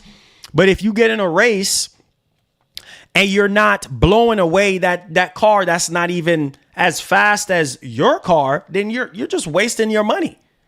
You're literally just talking nonsense. Because your car is supposed to be the fastest car on the track, but yet still you can't drive it, or yet still you can't put it through its paces. It makes zero sense. It's the same thing with these consoles. You can huff and puff and, oh, my console, we have the world's most powerful freaking console. But yeah, are you going to utilize it? Are you going to push developers to tap into it? All this nonsense spec talk means nothing in the grand scheme of things. Tap into the hardware. Work with developers close. That's how you win. Can Microsoft potentially win this generation? It's possible. Can Microsoft win next generation? Anything is possible. It just matters on how hungry you are. Because my whole thing is, why are you existing in the console space if you're not pushing the friggin' hardware? Makes zero sense to me. Come on, guys. You know what I'm saying, bro. Come on. I'm tired of it. I'm tired of freaking power and potential being left on the table. One thing I can say about Nintendo, they push their consoles. They do. They really, really do push their consoles. Back in the day when it was about power for Nintendo, they pushed the GameCube being even more. Come on, guys. You know this already. When the GameCube was more powerful than the PS2. And at the same time, when it comes to first party games, really, really, really shine on that GameCube. You know what I'm saying? Even third party games shine on the GameCube as well over the PS2. Come on. Right? So check this out, man. You got to make sure if you're going to be the big boy on the block and you're saying, hey, I got the world's most powerful friggin' console, you better make sure you're backing that up. I don't want to hear no excuses because everything else you're saying is garbage. You better make sure you back that up. And that's the problem with Microsoft for years is, oh, we got the world's most powerful console, but we're not tapping into it. Look at the Series X right now in limbo. All this power talk, right? That's why I made that song. You know what I'm saying? Because everybody back then act like they were software engineers, that act like they were architects and stuff like that. Oh, T-flops this, T-flop. Notice nobody's talking about teraflops no more. Like they were 4 years ago. Nobody's talking about teraflops because at the end of the day, it means nothing in the grand scheme of things. You see what I'm saying? If developers are not utilizing every inch of that friggin' console, teraflops means nothing. It's just floating points. It means nothing in the grand scheme of things if developers are not friggin' utilizing the hardware. So all this nonsense talk, T-flops, oh, Series X has 12 T-flops, PS5 has 10, but yet still PS5 was outdoing the Series X. So that's what I'm saying. The console war nonsense is garbage. All this teraflop talk, it's garbage. Because at the end of the day, it comes down to the developers and what they're going to be able to crank out. It ain't about that. It's never been about the fanboys. It's been about the developers and what they're able to do. Come on, y'all know this. So, man, listen. I'm at a point now in my life where I'm like, bro, I'm getting older. I need to see the result. Why you think I'm on board with the PS5 Pro? Because I know that the first party games, come on. I know that the first party games are going to shine even more on that Pro. I know that some of these third-party games are going to shine on the Pro. Why is that? Because of PSSR. That upscaling technology, you can believe it if you want. You cannot believe it if you don't want to. That's your business. Look at what these more powerful GPUs that are going to come out. You think that they're not going to use AI? Think again. Think again. Majority of you guys turn on AI when you're playing on PC. Don't tell me that you don't, because majority of you guys do. You use some form of AI upscaling. So even when the 50 series comes out, you're still going to turn on AI. just to see how much more frames can you get. Can you max out your display that you have? You know, your 4K 240 hertz monitor or TV, whatever the case may be. Come on, y'all. Some of y'all got 8K TVs. Come on. So at the end of the day, AI is going to get you closer to where you want to be. Because when it comes to rasterization and just real native performance, you're probably not going to get there with some of these doggone games. Let's keep it a buck. So when it comes to console gaming and super high end of the high ends, just like with PC, you got your entry level. Come on, you know this. Mid level, come on, you know this. And high end. You see what I'm saying? And to each of those tiers, you get what you get. Same thing with consoles. We have seen the Series S being on the lower end and the Series X on the higher end. Same thing with PS5, right? The PS5 right now is in the middle and the PS5 Pro is on the higher end. Come on, you know this. So listen, man, as somebody that have a high-end PC, I still turn on AI. So that's what gets me excited for the Pro. Everybody got their own mindset on this. Come on, you know this, right? You got to look at it. You look at it for what it is. I have a $1,300 GPU. Yeah, I can run my games without AI, but I need more frames. I need more frames. Especially if I turn on ray tracing, if I feel like turning it on, I need more frames. That's where the DLSS is, what, 6 years old now or something like that? And look how much better, and when the 50 series comes out, we're going to get, what, frame generation 2? Come on, you know this, right? Or even better frame generation, better DLSS is going to be DLSS 4. It's only going to get better. Come on, you know this. So at the end of the day, can you imagine on the console side of things what Sony is going to do with PSSR, what Microsoft is going to do with FSR 4 or FSR 5 or whatever it's going to be? It's going to be nuts, because that's what's going to get us closer to where we want to be on consoles more than ever. Now we got to rely on AI, the same thing that a lot of you guys are against right now. Now we have to rely on consoles more than ever. You don't really have to rely on it on PC as much, especially for those higher end guys with your 4090s and your 4080 Supers. You know what I'm talking about, or your 7900 XTX or your 7900 XT. You know this. You know what I'm talking about. Okay. So you don't necessarily have to rely on AI as much. But for those of you with the weaker GPUs or mid-level GPUs, you want more frames, you want a better image quality while you're at it, you have to rely on AI. And that's what gets me excited for the Pro. Because I know that a lot of these third-party games that are struggling on the base PS5 will really shine on the Pro with AI, doing some of those heavy liftings. You know this, man. Come on. You know this. And from what we're hearing from Digital Foundry on how promising PSSR looks, we have heard it from developers already. Can you, bro, we're not even, the console ain't even out yet. Can you imagine a year from, who is this? Can you imagine a year from now? I promise you, they always emailing me when I'm in the middle of work. I just got sidetracked. Oh, sorry about that. Can you imagine whenever you are a year from now, whenever you're in a year from now, can you imagine that? Especially with GTA 6. What do you think is going to do the heavy lifting for GTA 6 on consoles? AI. That's what's going to do the heavy lifting. Bro, it's not about native anymore. It's not just about running every single game natively, because we have seen running every game natively, it ain't even possible on these consoles. That's facts. You've seen it with your own two eyes. Not every single game is going to run at 4K 60. You know this. I know this. So how else are you going to run these games at 4K at 60 FPS or 4K at 120? AI. You don't have to like it, but that's the reality. I told you guys, covering the PS5 Pro from a year and a half ago, I told y'all If y'all been paying attention to the show, I told y'all specifically, I said AI is going to be the heart and soul of that console. Because running these games natively, especially these Unreal Engine 5 games, good luck. Good luck. Because you ain't getting no 4K 60 out of these Unreal Engine 5 games. Good luck.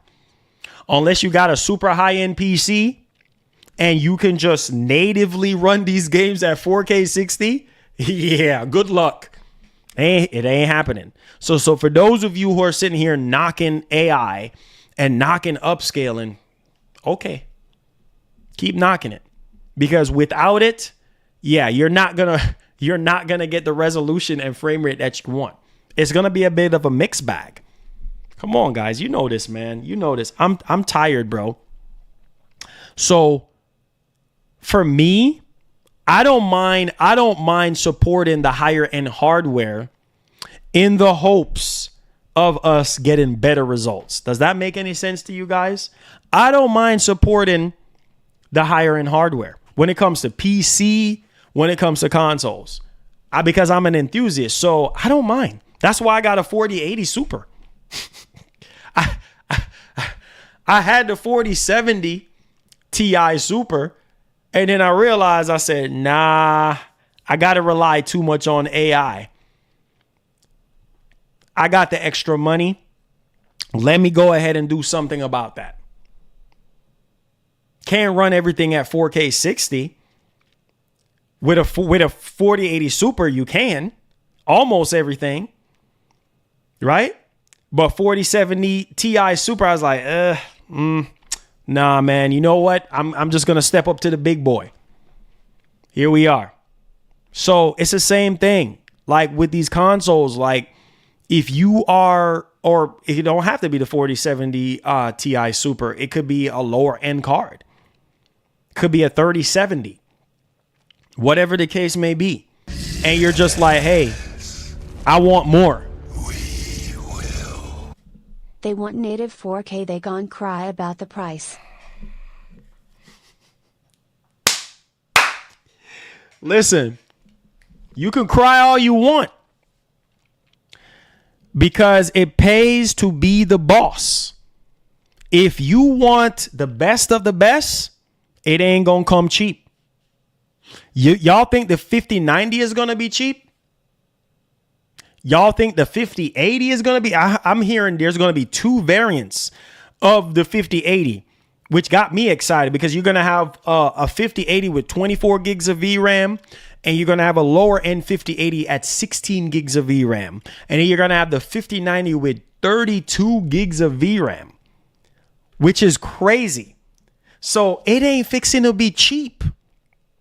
These higher end GPU, look how much money some of y'all going to spend on the GPU. You think $700 is a lot of money?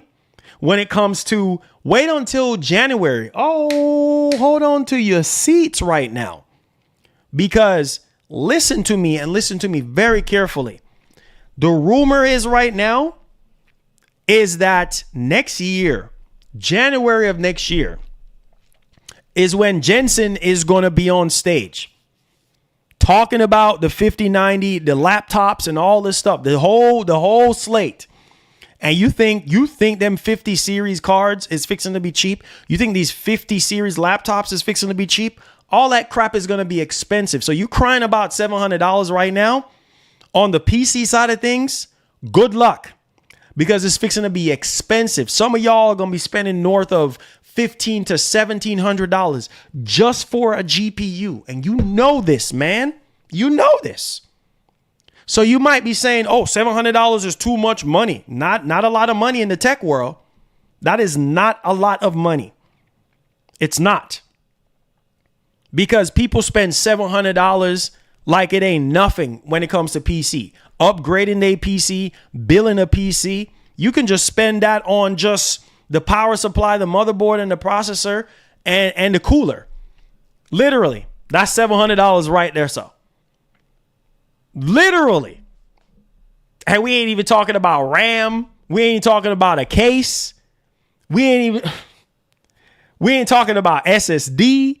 Come on, you know this, right? $700 ain't nothing in the PC, right? That's a joke. That's joke money, because I literally spend $700 just on getting all those, just getting the processor, the board, and the cooler. $700 done.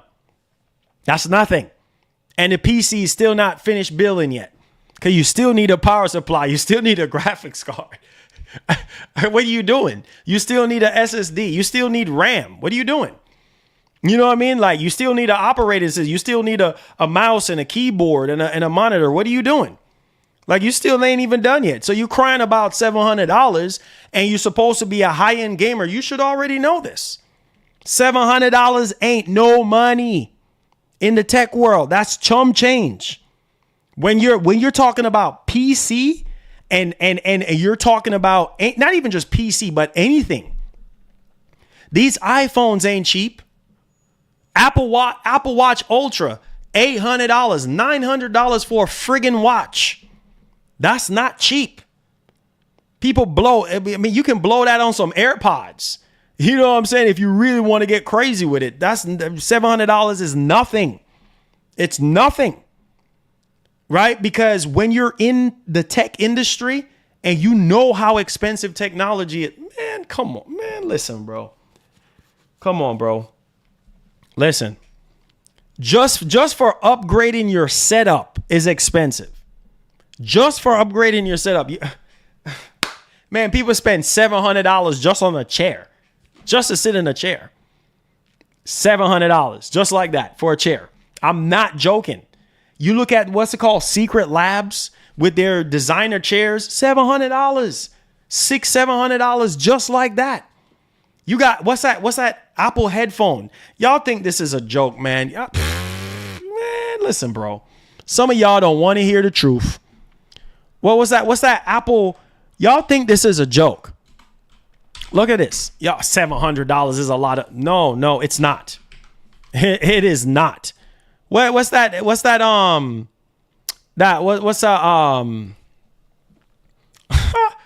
AirPods, the AirPods Max, regular price $550. $550 just for some freaking headphones. Y'all playing around. Look at this. Y'all think this is a joke. You really think $700 is a lot of money. It is not. Look at this. I'm trying to show y'all something. So if you think $700 is a lot of money, it ain't. I'm trying, man. Y'all think I'm wasting y'all time today. I'm trying to open y'all eyes. Look at this. Look how much money this is. Just for some friggin' AirPods. Look at this. AirPod Max, $550. That's $600 with taxes. $700 is nothing. Y'all think this is a joke. So you're crying about $700, but at the end of the day, you spend that like it's nothing on iPhones and accessories. Come on, let's stop wasting my time. Look, okay. Y'all think this is a joke. Look at this. Look at this. All right, let's show y'all something here, because y'all think $700 is so much money, and it's really not. When you're in the tech industry, it's really not. It's not a lot, because people spend it. Look at it. Come on, stop wasting time. Look. You want to play? Look at this. It's gonna cost you. Look at this. Right? Pay attention. Pay attention. Some of y'all spend this in y'all sleep. $799 for a non-pro iPhone. Are y'all paying attention to what I'm showing y'all on screen? $799. That's $800 for a iPhone, for a phone. We're not even talking about Pro. This is just the regular iPhone 16. And then for the 16 Plus is $899. And y'all spend that comfortably with no questions asked. So you're really going to sit there and tell me that $700 is a lot of money? Come on, bro. Sorry. Come on. Marlon, I can finance the phone. Go ahead and finance it for 24 months. You're going to pay more money in interest. Still expensive. Oh, well, Marlon, I can at least finance the phone. You can finance the $700 item that you say is so expensive.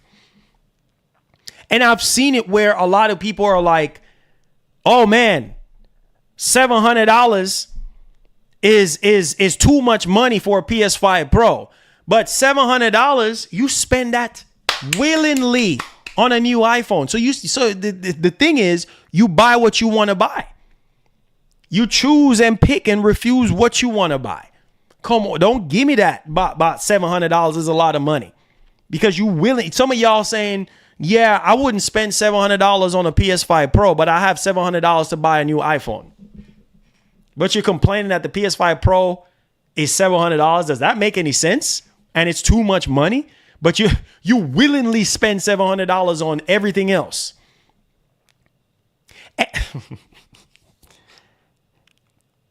It just goes to show you people spend money on whatever they want to spend it on. And people who are telling you that they broke, they ain't broke. Because if you got money to finance an iPhone for $899, you got money to buy a PS5 Pro. You got money. Period. And this, Marlon, I can finance it for $38 a month. Doesn't matter. You're still paying for the phone over the course of 24 months. Make that make sense. The phone ain't free. Hello? The phone ain't free. Man. So if you think technology is cheap, think what are y'all gonna say when the next Xbox come out? You think it's fixing to be $500? Think again. It's gonna be more than $500. What's gonna be the narrative then? You think the PlayStation 6 is fixing to be cheap? Think again, because the PS5 Pro is what's to come from Sony. So you sitting there thinking, oh, it's fixing to go cheaper. It ain't. It's not. Everything is going up. Every year, everything is going up. So ultimately, you're making that decision on, okay, am I getting my money's worth? Now, if you're not getting your money's worth, then don't buy it. By all means, do not buy it. Just like iPhones, every friggin' year it's the same thing. Same thing. Oh, the camera is bigger, Marlon. Oh, I can zoom in more. Come on, man. You looking at Apple overpriced hardware. Doesn't face. Doesn't matter. Doesn't matter. I'm looking at Apple because that's what a lot of people buy in here. A lot of people, hey Marlon, you're not getting the latest iPhone. It doesn't matter if I'm looking at Apple's, overpriced hardware. People buy it. Y'all buy it. Y'all say it's overpriced, but you still buy it. You still turn. That's what I'm saying. It's so hypocritical on a lot of people's part because they're sitting there, Apple is overpriced, but yet still, you still friggin' buy it. So I don't want to hear the excuses. You still buy it. And then you turn around and complain when it comes to video games, something that you're really passionate about. Oh no, that's too much money. But yet still you go support the overpriced company, which is Apple. They're some of the most overpriced companies to ever exist in the world. What's your excuse then? Oh no, it's too expensive. It's too expensive. Yeah, $700. Is it really expensive? Come on, man. Listen to me, bro. Look at here. Yeah. Oh, you're using Apple. Excuses I'm hearing. Excuses. Okay, let's take a look here. Y'all think this is a joke. I'm tired of it. People getting in my DMs. PS5 Pro is too expensive. Don't friggin' buy it. But you turn around and say you're buying the newest iPhone. You turn around and say you're buying the newest AirPod Maxes. And that's friggin' $600 with taxes. Really? But you're crying and emailing me and DMing me, telling me PS5 Pro is not worth it. If it ain't worth it, don't friggin' buy it. Don't buy it. Stop coming in my DMs with that nonsense. Don't buy it. Simple as that. So you're crying and saying, oh, Apple is expensive. Okay, let's take a look here. Because, it's so expensive, Marlon. Okay. Look here. Let's show you something else. Every friggin' thing is expensive. Everything is expensive. Look, let's take a look here. Let's take a look here. Look at this. Look at this. Calls people all about hype and don't do research. Exactly. Look at it. Oh, it's Apple. They're so expensive. Marlon, you just using Apple. They're just so expensive. Look at this. This is Samsung. This ain't Apple. Look how much money for the phone. For 256 gigabyte of storage. Look how much money. And y'all turn around and y'all buy. I see some of y'all in the chat. Oh, I'm buying the S24 Ultra, Marlon. Look, $1,300. Huh? And you really got the nerve to tell me that $700 is too much money. But you turn around and buy a phone that you probably really don't need for $1,300. Come on, man. You know, but no, the Pro is so expensive. Is it expensive? Is it really expensive? Listen to me, man. I'm tired of it, bro. Like all these people making a big deal about the Pro being so expensive, but they turn around and they buy these expensive phones and expensive watches like it ain't nothing. Do you really need it? No, you don't. Do you really need a Pro? No, you don't. But at the same, my point is that is $700 really a lot of money in this tech world? Because really, you can't even buy a high-end phone. You can't buy a super high-end phone for $700. You can't. And that's without the charging brick in the box. Yeah. Yeah. Because we wanna be stingy. You know what I'm saying? We want to cut back and really. The charger don't even come. Yeah, because they assume that we all got USB-C bricks laying around. Don't even come with the brick to charge the friggin' phone. You know what I'm saying? Come on, man. Yeah, $700. That's a lot of money. If you're not, listen, if you just can't flat out afford $700, I understand that. But those of you who sit there and buy these phones year in and year out, and y'all sitting there talking about $700 is a lot of money, you need to reevaluate some things. And the stupid analogies. Oh, I can finance the phone, Marlon. That don't make no sense. That don't make no sense. I can. The difference is you have a choice. If you can't afford it, buy the cheaper option. Same thing with the consoles. What's the excuse? If you can't buy the Pro, get the base PS5. What have I been saying today? Buy the base PS5 if you're in the market for a PS5 right now. You don't have to get the Pro. Isn't that what I said earlier? But no, like people in the tech industry, they love expensive things. They love expensive things. So it's like they're not like looking at, oh, let me go buy the cheapest phone. No, they're looking at buying the higher end phone. Do you really need that? All of that? Oh yeah, Marlon. Well, the camera is sharper. Oh, Marlon, it takes better pictures. Oh, Marlon, I can zoom in a little bit further. Oh, Marlon, check out the screen, Marlon. Look at the haptics on the screen, Marlon. The screen is at a higher resolution. Do you really need all that? No, you don't. Your old phone works just fine. Same thing with the PS5. I understand from some people's point of view where they say my base PS5 worked just fine. That's cool. That's great. That's wonderful. Keep your base PS5. But don't sit there and act like $700 is a whole lot of money. When the reality is in the tech industry, it is not. Can you buy a 5090 for $700? No, you cannot. Can you buy a 5080 for $700? No, you're going to have to double and triple up on that $700. You know this, man. To get a super high-end monitor right now, an OLED monitor is going to cost you more than $700. To get you a super high-end TV to match up with your 5090 or your PS5 Pro is going to cost you more than $700. You know this. But yet still some of y'all, I don't know. I really, really don't know. Like, what do y'all think the PS6 is going to cost? What do you think the next Xbox is going to cost? You think it's fixing to be cheap?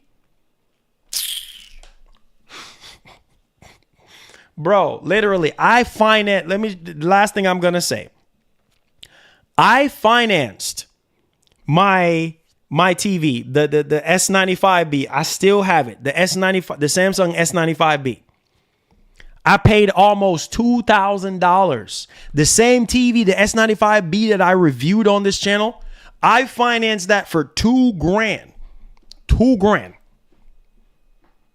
Just to get a nice friggin' TV. And that's nothing in the TV realm. $2,000 ain't really a whole lot of money in the TV, because some people spend way more than that. Some people spend 10 grand, 8 grand, 5 grand, 6 grand. If you really want to get a decent TV, you know this. You got to spend more money.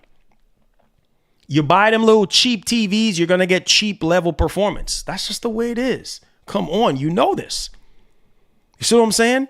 So at the end of the day, if you want something, whether it's financing it or whether it's, coming out of pocket, whatever the case may be, but I'm not going to sit here and be like, oh man, $2,000, that's a lot of money. If it's something that I really want, it's not a whole lot of money. If I really want it and I can get it, I'm going to get it. But don't sit there and act like, oh, yeah, this is so much money and I can't afford it. Then don't buy it. Don't freaking buy it and then run out there and go buy an expensive phone and then go finance the phone and saying, oh yeah, I can afford it. And when the reality is you're still paying for the freaking phone. So if you can spend on the phone, you can spend on the PS5 Pro, or you can spend on a new GPU, high-end GPU. Come on, man. You know this, bro. You know this. You guys know that. You know what I'm talking about. I had to address this, man, because this is crazy, bro. Like the amount of DMs that I get on people coming to me complaining, telling me, oh, the PS5 Pro is too much money. Don't buy it. And those same set of people I see talking about if I'm buying a new iPhone. I said, no, I'm not buying a new iPhone. Oh, I'm getting the Pro Max. Okay. Just stay out of my DMs. Stay out of my DMs with that. Okay. Go buy your Pro Max. Go ahead. Because that's what? $1,400, almost $1,500 with taxes. Go ahead. You can finance the Pro too. Nah, you don't want to finance the Pro. You don't want to finance the Pro. Nah, of course not. That's too much to add. No. Why am I going to finance the Pro? That's too much money. But I'm willing to finance $1,500 though. He said, I spend more on one pair of jeans than a PS5.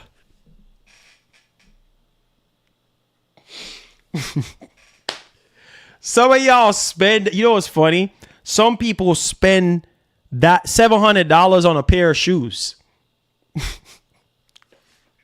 Y'all talk about $700 is a lot of money. Yeah, if you can't afford it, that's one thing. If you're just, at the bottom and you can't afford it, I understand that. But if you are mid to high level in terms of income, $700 ain't really a whole lot of money.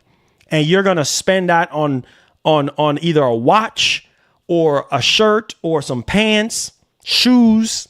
Come on, man. He says, we can't compare the importance of a phone to a PS5 Pro. Okay, bro. That's not the point. We're not comparing phones and a PS5 Pro. I'm talking about the price. That's the logic here. And importance of a phone. Do you really need a new iPhone every year? Do you really need a new iPhone every single year? Do you really need a PS5 Pro? Probably not. But what my point is, don't sit here and say $700 is a lot of money. And then you turn around and buy a super high-end phone. or super high end, whatever the case may be. Well, I thought you couldn't afford $700. Well, I'm financing it. It's the same thing.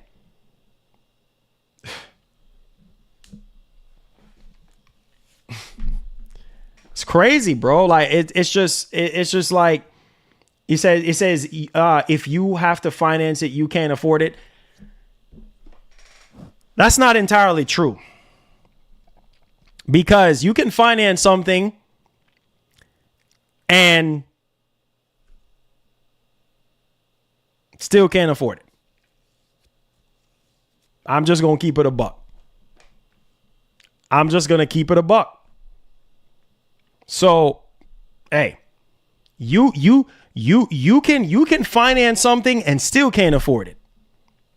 Because you have some people that sit there and be like, yeah, I can do $80 a month. And then the reality is they can't do it. You know, they just want the newest and greatest thing and they simply just can't do it. Now, some people can and some people cannot. So financing something a lot of times don't mean you can afford it, because you have a lot of people sit there and go buy the most expensive cars or mid to high end cars or houses and they can't afford it. Yeah, you don't have $300,000 cash to buy the house, but you can finance it. That doesn't mean you can afford it. There you go. Doesn't mean you can afford it. You know, oh yeah, I'm financing it. Saying you can finance anything you want. The principle behind it is if you can finance a super high-end phone, you can finance the PS5 Pro. The same thing that you're saying is too expensive. You get what my point is? You're complaining and saying that the Pro is too expensive, but yet still you turn around and go finance something more than the Pro. Does that make any sense to you? No, it does not. Now, if you're saying I don't want the Pro, then that's one thing. But if you're saying that you want to buy one and it's too expensive, come on, bro. Come on. I see your point. It's about what you value personally. Exactly. But don't sit there and say something is so expensive and you want one, but you're saying it's too expensive, and then you turn around and buy a phone or buy something else even more expensive than that. That makes no sense to me. That really makes no sense. You know what I mean? Like and then plus you got interest. That's what I'm saying. So you're going to wind up paying even more money unless you get a deal where there's no interest. Financing, you're going to pay even more money over time because some people pay the minimum, right? And that you pay the minimum, like you're stretching out the loan. You see what I'm saying? And on top of that, you got interest. There you go. He says, yeah, it's like never finishing paying debt. Yeah, exactly. So you can go to the financing route if you want to, but just know that you owe on that for the next 3 years and you're paying interest over that. You know what I mean? It's similar to school loans and stuff like that. That stuff is not cheap, bro. You know what I mean? Just to have an education is not cheap. You got to pay for it. So that's the way it goes. Maj, what's popping? So it's just like, man, listen, bro. He said girls will spend more on a bag. Oh, bro, listen, bro. You already know, bro. $700 is not a whole lot of money for a lot of people. It's not. Because they spend it. They spend it like some people spend it like it's nothing. They're like, oh, man, that's nothing. That's chump change. While for some people, that's a lot of money for them. So, hey, man. It says I will be going to GameStop on Thursday to pre-order the PS5 Pro. Wait, Country Boy, I thought you already pre-ordered the Pro. I thought you already pre-ordered the Pro. What's up, bro? What's up? He says, well, not really, because if you take care of it, it will trade it in for the Pro. He said, PS5 Pro is not expensive, bro. After seeing what Digital Foundry shared, come on, new tech demand more investment. That is true. That's what I'm saying. Like, when you think about it, bro, $700 for what you want in this tech industry, in this tech world, is not a whole lot of money. It's not. Because chances are, if you want more power and capabilities out of your PC, you're probably going to spend more than $700 to upgrade the GPU. Bro, you even have CPUs that are more than $700. You see what I'm saying? Like $600 and something before taxes. That's $700 right there, sir. Just on a super high-end CPU. That's just on one component. Come on.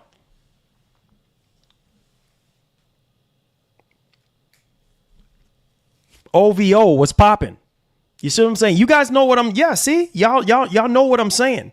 Look, GTA 6. Think about it. GTA 6, right? GTA 6 ain't fixing to be cheap. And watch, people are going to spend ridiculous amount of money, right? When it comes to that game. If Rockstar come out and be like, hey, we got a super high-end edition of GTA 6, people are going to buy it. People are going to buy it. It doesn't matter how much it's going to be. People are going to buy it. If you want it and you see the value in it, you're going to buy it. It's the same thing with PC. Like if I have a super low end old PC, like let's say if I have a 2080 or a 2070 and I see the 5090 or I see a 5080 and I'm like, oh man, it's time to upgrade. And I have the money to do it. I'm going to do it regardless of how much it is. You know what I mean? If something is that I want, I'm not going to complain about the price. If it's something that I want and I can afford it, it's crazy how some people say that they you know, this and this is too much money, but then they turn around and buy something even way more expensive and then still complain about that same thing that's lower costs than what they just paid for and say that it's expensive. That makes zero sense to me. But hey, do your thing. Do your thing. It said PCs for me, though. It says I feel like constant untapped potential. It says thought about getting into PC space. Yeah. The PC space is not for everybody. The PC space is not for beginners. You gotta be more of intermediate to advanced. Like you gotta be above beginner to really understand what's going on with PC, because there's a lot of stuff that goes on with PC. Like you gotta build a PC, and even if you buy it pre-built, there's a lot of different variables. You got to make sure all the drivers are updated. Some people don't even know how to do that. All some people know how to do is turn on the PC, put in a password and go. Like there's so much different things. You got to make sure that the temperature is not too high. You see what I'm saying? Like we will make our own destiny.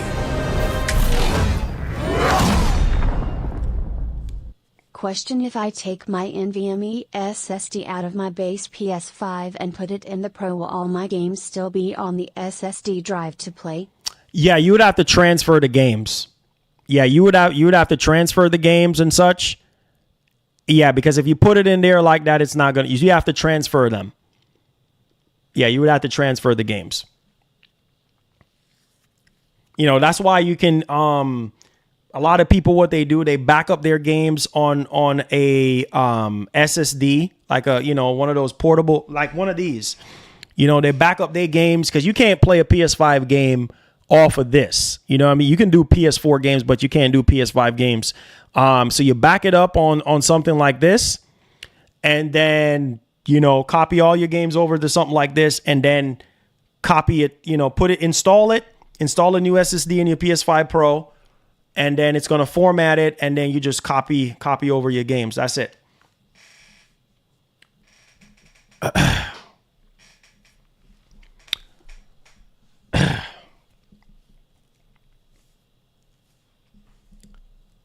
You said iPhone 13 mini did cost me $500. Yeah. Like, these phones ain't cheap. Yeah, make sure y'all hit the like button to see if we could get over 300 likes. Anytime, Lady G. Lady G, did you get Silent Hill 2? And oh, by the way, I will be Oh, I meant to tell you something, Lady G. Yeah. So by the way, for Space Marine, I'm waiting for the pro version to be patched so that we can play it and stuff like that. So just wanted to update you on that. And then also too, I'm deciding between, you know, Silent Hill and Spark and Zero right now. Because these games, man, these games are a lot of money right now.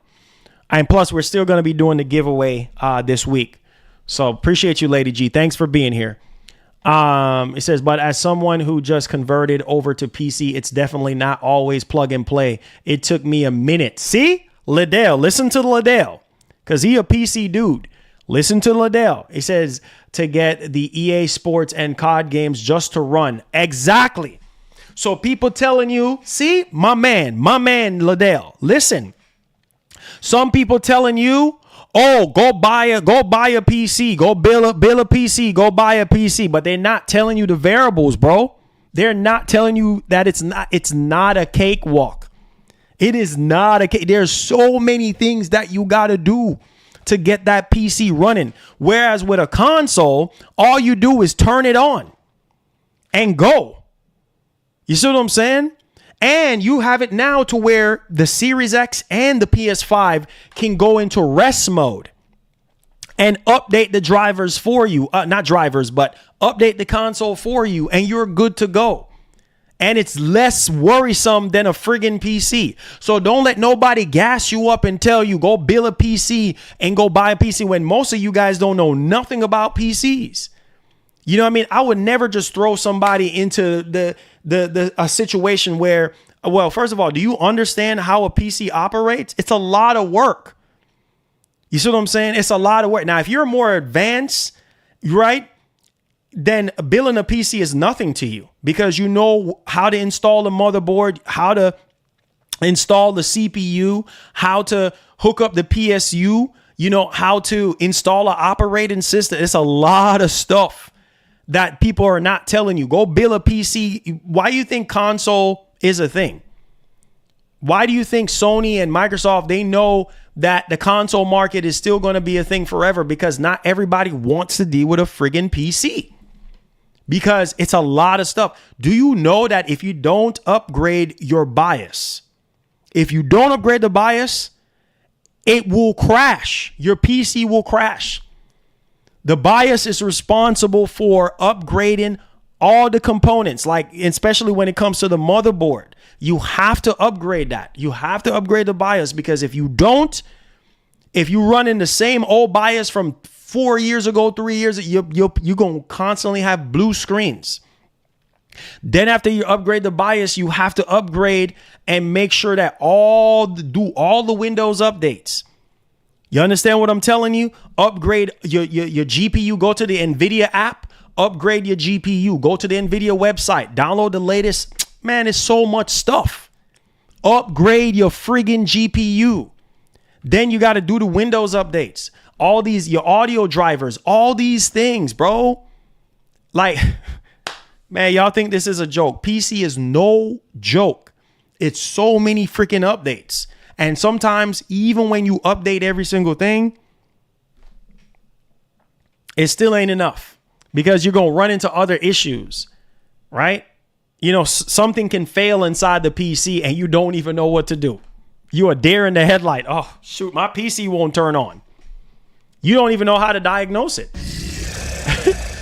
You know what I'm saying? You don't know. Marlon, go to a video building a PC. Lol, that's too funny. Console players not doing none of that. Bro, listen, let me tell you this. This is facts. You have people like myself that's been building computers for years. Sometimes I do forget things.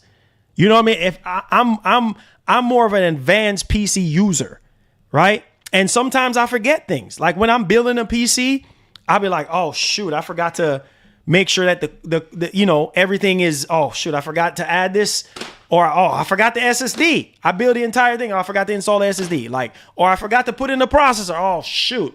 You know, like there's so many different things. Sometimes you forget, but you know how to do it, but sometimes you forget how to do it. You know what I'm saying? If you're not doing something every single day, sometimes you forget. At least for most people. It's no joke. I've built, 2 PCs on this channel. 2. Right? And I'm telling you, if you're a beginner, you're not going to know. You know how many people come to me and be like, man, this ain't my lane. I don't even know what to do. They don't even know, like, where does the processor goes? What? They don't even know how to do that. Thermal paste. What's that? What is it? Yeah, you got to put the thermal paste on the processor, bro, or else the processor going to overheat. You see what I'm saying? And you got to make sure that when you're putting the cooler on the processor, you got to make sure that you don't over tighten, because you can warp the board. You can frig up your processor. So you got to make sure that you don't over tighten the screws and stuff like that on the cooler, on your processor. Like, there's so many different things. You got to make sure you don't over tighten the motherboard screws in the case, because you can mess up the motherboard. You can crack the motherboard. You see what I'm saying? Like, there's so many different things. You got to make sure you have a heat sink for the SSD. You can't just take out the dry SSD and put it on the board, because some motherboards don't even have, a SSD cooler built in. Some of them have thermal pads built in on the board, so that you can just swap it out. Like some of the, mid to high end motherboards, they already have that thermal paste, or that thermal, cushion that you could just put it in there and you're good to go. You don't have to get no heat sink. Some people don't know that. Some people just think, oh, you could just drop the SSD. SSD are going to burn up. It's going to burn up. And that's going to cost you even more money. Like, man, you have no idea, bro. Like, this PC that I'm streaming on right now, I built this PC. I literally built this PC. Built it. What I'm streaming on right now. And I had zero issues with it, because I make sure my BIOS is updated. I make sure my 4080 Super is updated. I make sure everything, the motherboard, all the components, make sure everything is updated, because I know that I need this computer to work for my job. Like, I know I need to get on stream, and sometimes things happen. It is what it is. But for the most part, I make sure that this thing is ready to go. Because without this machine, I can't stream. I can't be on here. You see what I'm saying? When your life depends on it, you're going to make sure you're going to figure it out. And if you really want to learn how to build a PC, there's tons of videos out there, baby steps. But some people just don't want to go. Some people are just not that hands-on. They don't want. So don't let nobody gas you up and tell you, go build a PC. Because it's a lot that goes into it. Why you think some people just say, F it, let me just go with a console? It's a reason why. Because you can turn on that console and be done. You can do the updates, and it's simple. Just go into settings, go into system updates, update the friggin' Xbox, update the friggin' PS5, update your Switch. You're good to go. You don't have to worry about friggin' drivers and BIOS updates. You don't have to worry about that. Come on, man. You don't have to worry about that. More money for me. Pay me and I'll build it. Smiley face. Said more money for you, huh? Yeah. So it's just it's a lot that goes into it, man. It's a lot that you gotta be careful. You gotta be careful. Yes, you have to be careful. You gotta be careful. You know what I mean? On what you're doing. You can't just, like put a whole bunch of crap, like, bro. Listen, man, you gotta know what you're doing. You gotta know what you're doing. You gotta know what you're doing. So yeah, man, don't let nobody gas you up. If you don't know how to do something, then you just don't know how to do it. He said the PS Pro is the best place to play for $700. For some people, it is. For some people, they feel like they can go build a PC. Then go ahead and build your PC. Go ahead and build your PC. He said console gaming for me It's a console gaming for me to day one. Yeah. Plain and simple. Yeah.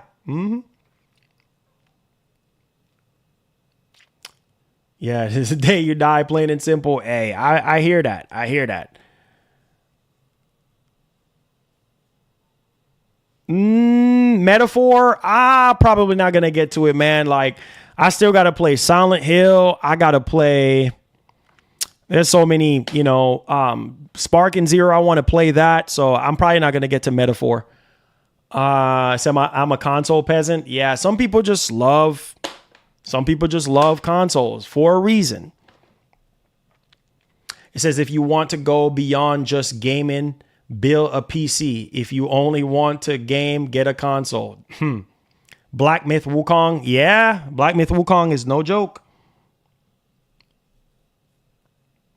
Say I could not order the PS5 Pro online because the bank kept flagging it's a fraud. Yeah. Did you sort it out with them though? Did you tell them? Did you tell them what's up? Did you sort it out?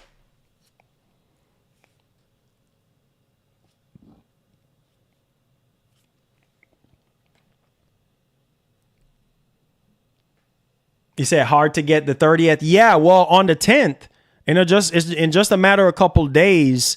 Pre-orders are going to go up for the PS5 Slim 30th anniversary. So yeah. It says, I'm just going to pay cash money at GameStop. Okay, I feel that. Yeah, you should be able to go in and pre-order the Pro on the 10th. So I hope Metaphor wins Game of the Year. Looks to be the best. Oh, okay. The best of... leading contenders. Okay. Hey, thank you so much for subscribing, Jordan.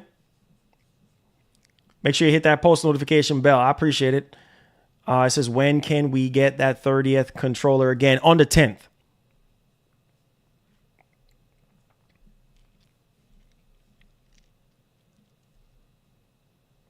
It says, I'm trading in my base PS5 for the Pro model. Yeah, I don't know how much money.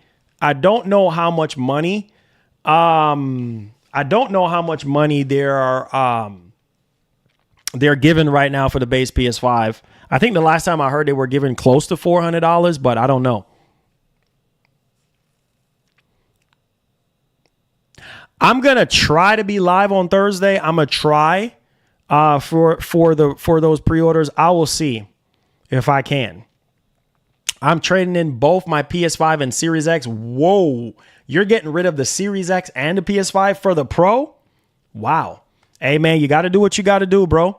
Just like when I was building this PC, bro, I needed the extra money. Like I needed some extra money, and I was like, man, right now I need to do whatever it takes to get that extra money, and I had to trade in that Series X, bro, to make up the difference and buy the 4080 Super. And then also help with the SSD that's inside this computer. So you got to do what you got to do. If you can't really afford it, bro, then, hey, I understand why you have to trade in your stuff. You got to do what you got to do. I said, do you know how to contact Google? My AdSense is giving me an error message. It's best for you to reach out to them on Twitter. Reach out to the official YouTube account. And I think, you know what? You said AdSense. You're probably going to have to go through, AdSense themselves. So I think you're just going to have to Google AdSense and then go to the help section and just try to email them. It's been a while since I had to deal with any of that stuff, but yeah, I mean that you have to go through AdSense because YouTube, it's a separate, service or separate company that handles the AdSense stuff, or separate sub company that handles that. So yeah, you're gonna have to go through AdSense. Go on their website and email them from there. If that doesn't work, then just go on Twitter and look for the official YouTube YouTube account and go from there. Twitter account. It says, even with my 4080 Super, I will never trade my consoles. I I ain't trying to update Windows and my graphics card every time I want to game. I'm using my PC for high demand in games mostly. I got you, Liddell. I got you, bro. I emailed them yesterday. Yeah, they bro. They are super busy, bro. That's the thing about, unless you have a dedicated YouTube manager, it's almost impossible to get a hold of anybody at YouTube or let alone AdSense. Like I went through it, man, with the channel if before. If you're going to do all that, buy a PC. Those two things together, you can get a PC that's going to cover you for like 4 generations. Man. Like I said, right now, even think about it. Even if you purchase a what's the card I'm thinking? A 4090 or a 4080 Super, I mean, you're good. You don't have to upgrade if you don't want to, but to each their own. You know, some people want to upgrade and stuff like that because it's the newest thing. Like me as a content creator, like I have to keep up with technology and what's going on because I run a YouTube channel. I have a business here to run. So I have to make sure that I'm keeping up to date because people are going to be like, are you going to try this? Now, if we just flat out can't afford it and then the community steps up and be like, hey, we'll donate for you to get this or whatever, then that's different. But yeah, you got to keep up. When you're a channel, like you have to keep up with the latest stuff. Like if you don't, then you're really not going to see the growth that you want. You know what I mean? So you have to kind of sit in the middle there. He said, I just ordered the controller. Oh, wait, what? On the Target app? No, you lying, bro. You lying. Nah, it's probably, I don't even have the Target app. Why is it not on the website? Why is it not on the website? I used to have the Target app, but why is it not on the website? You're saying that I don't like Target, man, because anytime you pre-order stuff from Target, bro, like a lot of times it's just, I don't know, man. Wait, the regular DualSense? You talking about the DualSense 30th anniversary controller? Hold on. Oh, here we go. And you say it's on the app. Oh, here it is. Oh, wait, no, it's sold out. It's gone. But you say it's on the app, but on the website, it's saying it's sold out. So I guess I would have to download the app. It's probably gone, bro. It's probably gone. I'm just going to wait till the 10th and see if I can get it, but it's probably gone. You say you don't need to update your PC to play GTA 6 at 4K. Yeah, you do need to update it, or else you're going to run into all sorts of... you're saying update in terms of the hardware or in terms of software? Say it's unavailable on the app. That's what I'm saying. Like, I don't know. I guess he got really lucky or something. I don't know. You say get a PC for Microsoft Word and get a console for video games. Have fun waiting to play GTA 6. Yeah, I ain't waiting to play GTA 6. I am not waiting to play GTA 6 at all, bro. I mean, I can tell you that right now. I am not waiting to play GTA 6. That's why I'm willing to.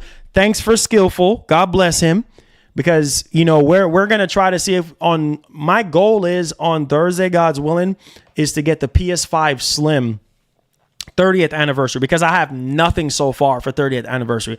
So I missed out on the Portal. By the time I was able to get there, the Portal was gone. The Edge controller was gone. So I'm going to try to see if I can get the DualSense Edge. Not the Edge. The regular DualSense. And I'm going to see about that Slim for the nostalgia. But shouts to Skillful, man. We did pre-order the PS5 Pro day one.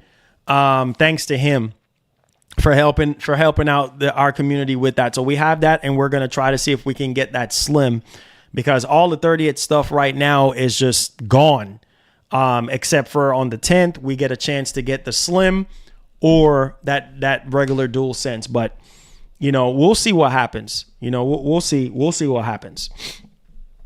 But thank you guys so much, man. Let's see if we can get over 300 likes on today's show, guys. I said pre-orders are up on the app. Really? Let me see if that's true, man, because I have a feeling they're going to be canceling those pre-orders. Is it still up right now? Hold on. Let me go to the App Store, because I had the Target app and then I deleted it. I don't like Target, bro. I'd rather take my chances with Best Buy or Walmart. And even Walmart sometimes is just eh. Hold on. Let me download the Target app real quick. Real fast. Says, I hope that the 30th anniversary slim plates will work on the Pro, Marlon. I don't know about all that. We still don't have, answers on that, if that's going to be the case. But, we'll see. We'll see. It says, if Spider-Man 2 come to PC, it says, I'll get a laptop PC or wait for GTA 6. It says, Metroid Prime 4 income. Oh, yeah, I can't wait for Metroid Prime 4, man. That's fixing to be fire. All right, so I just continue as a guest. Let me just continue as a guest right now.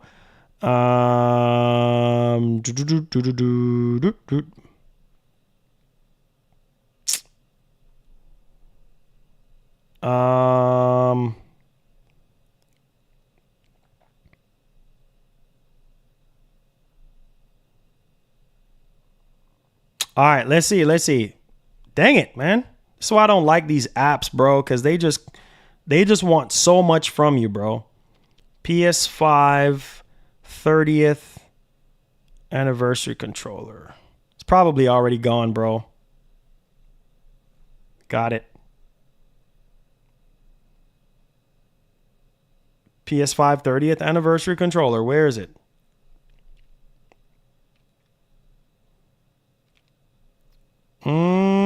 I don't see it on here.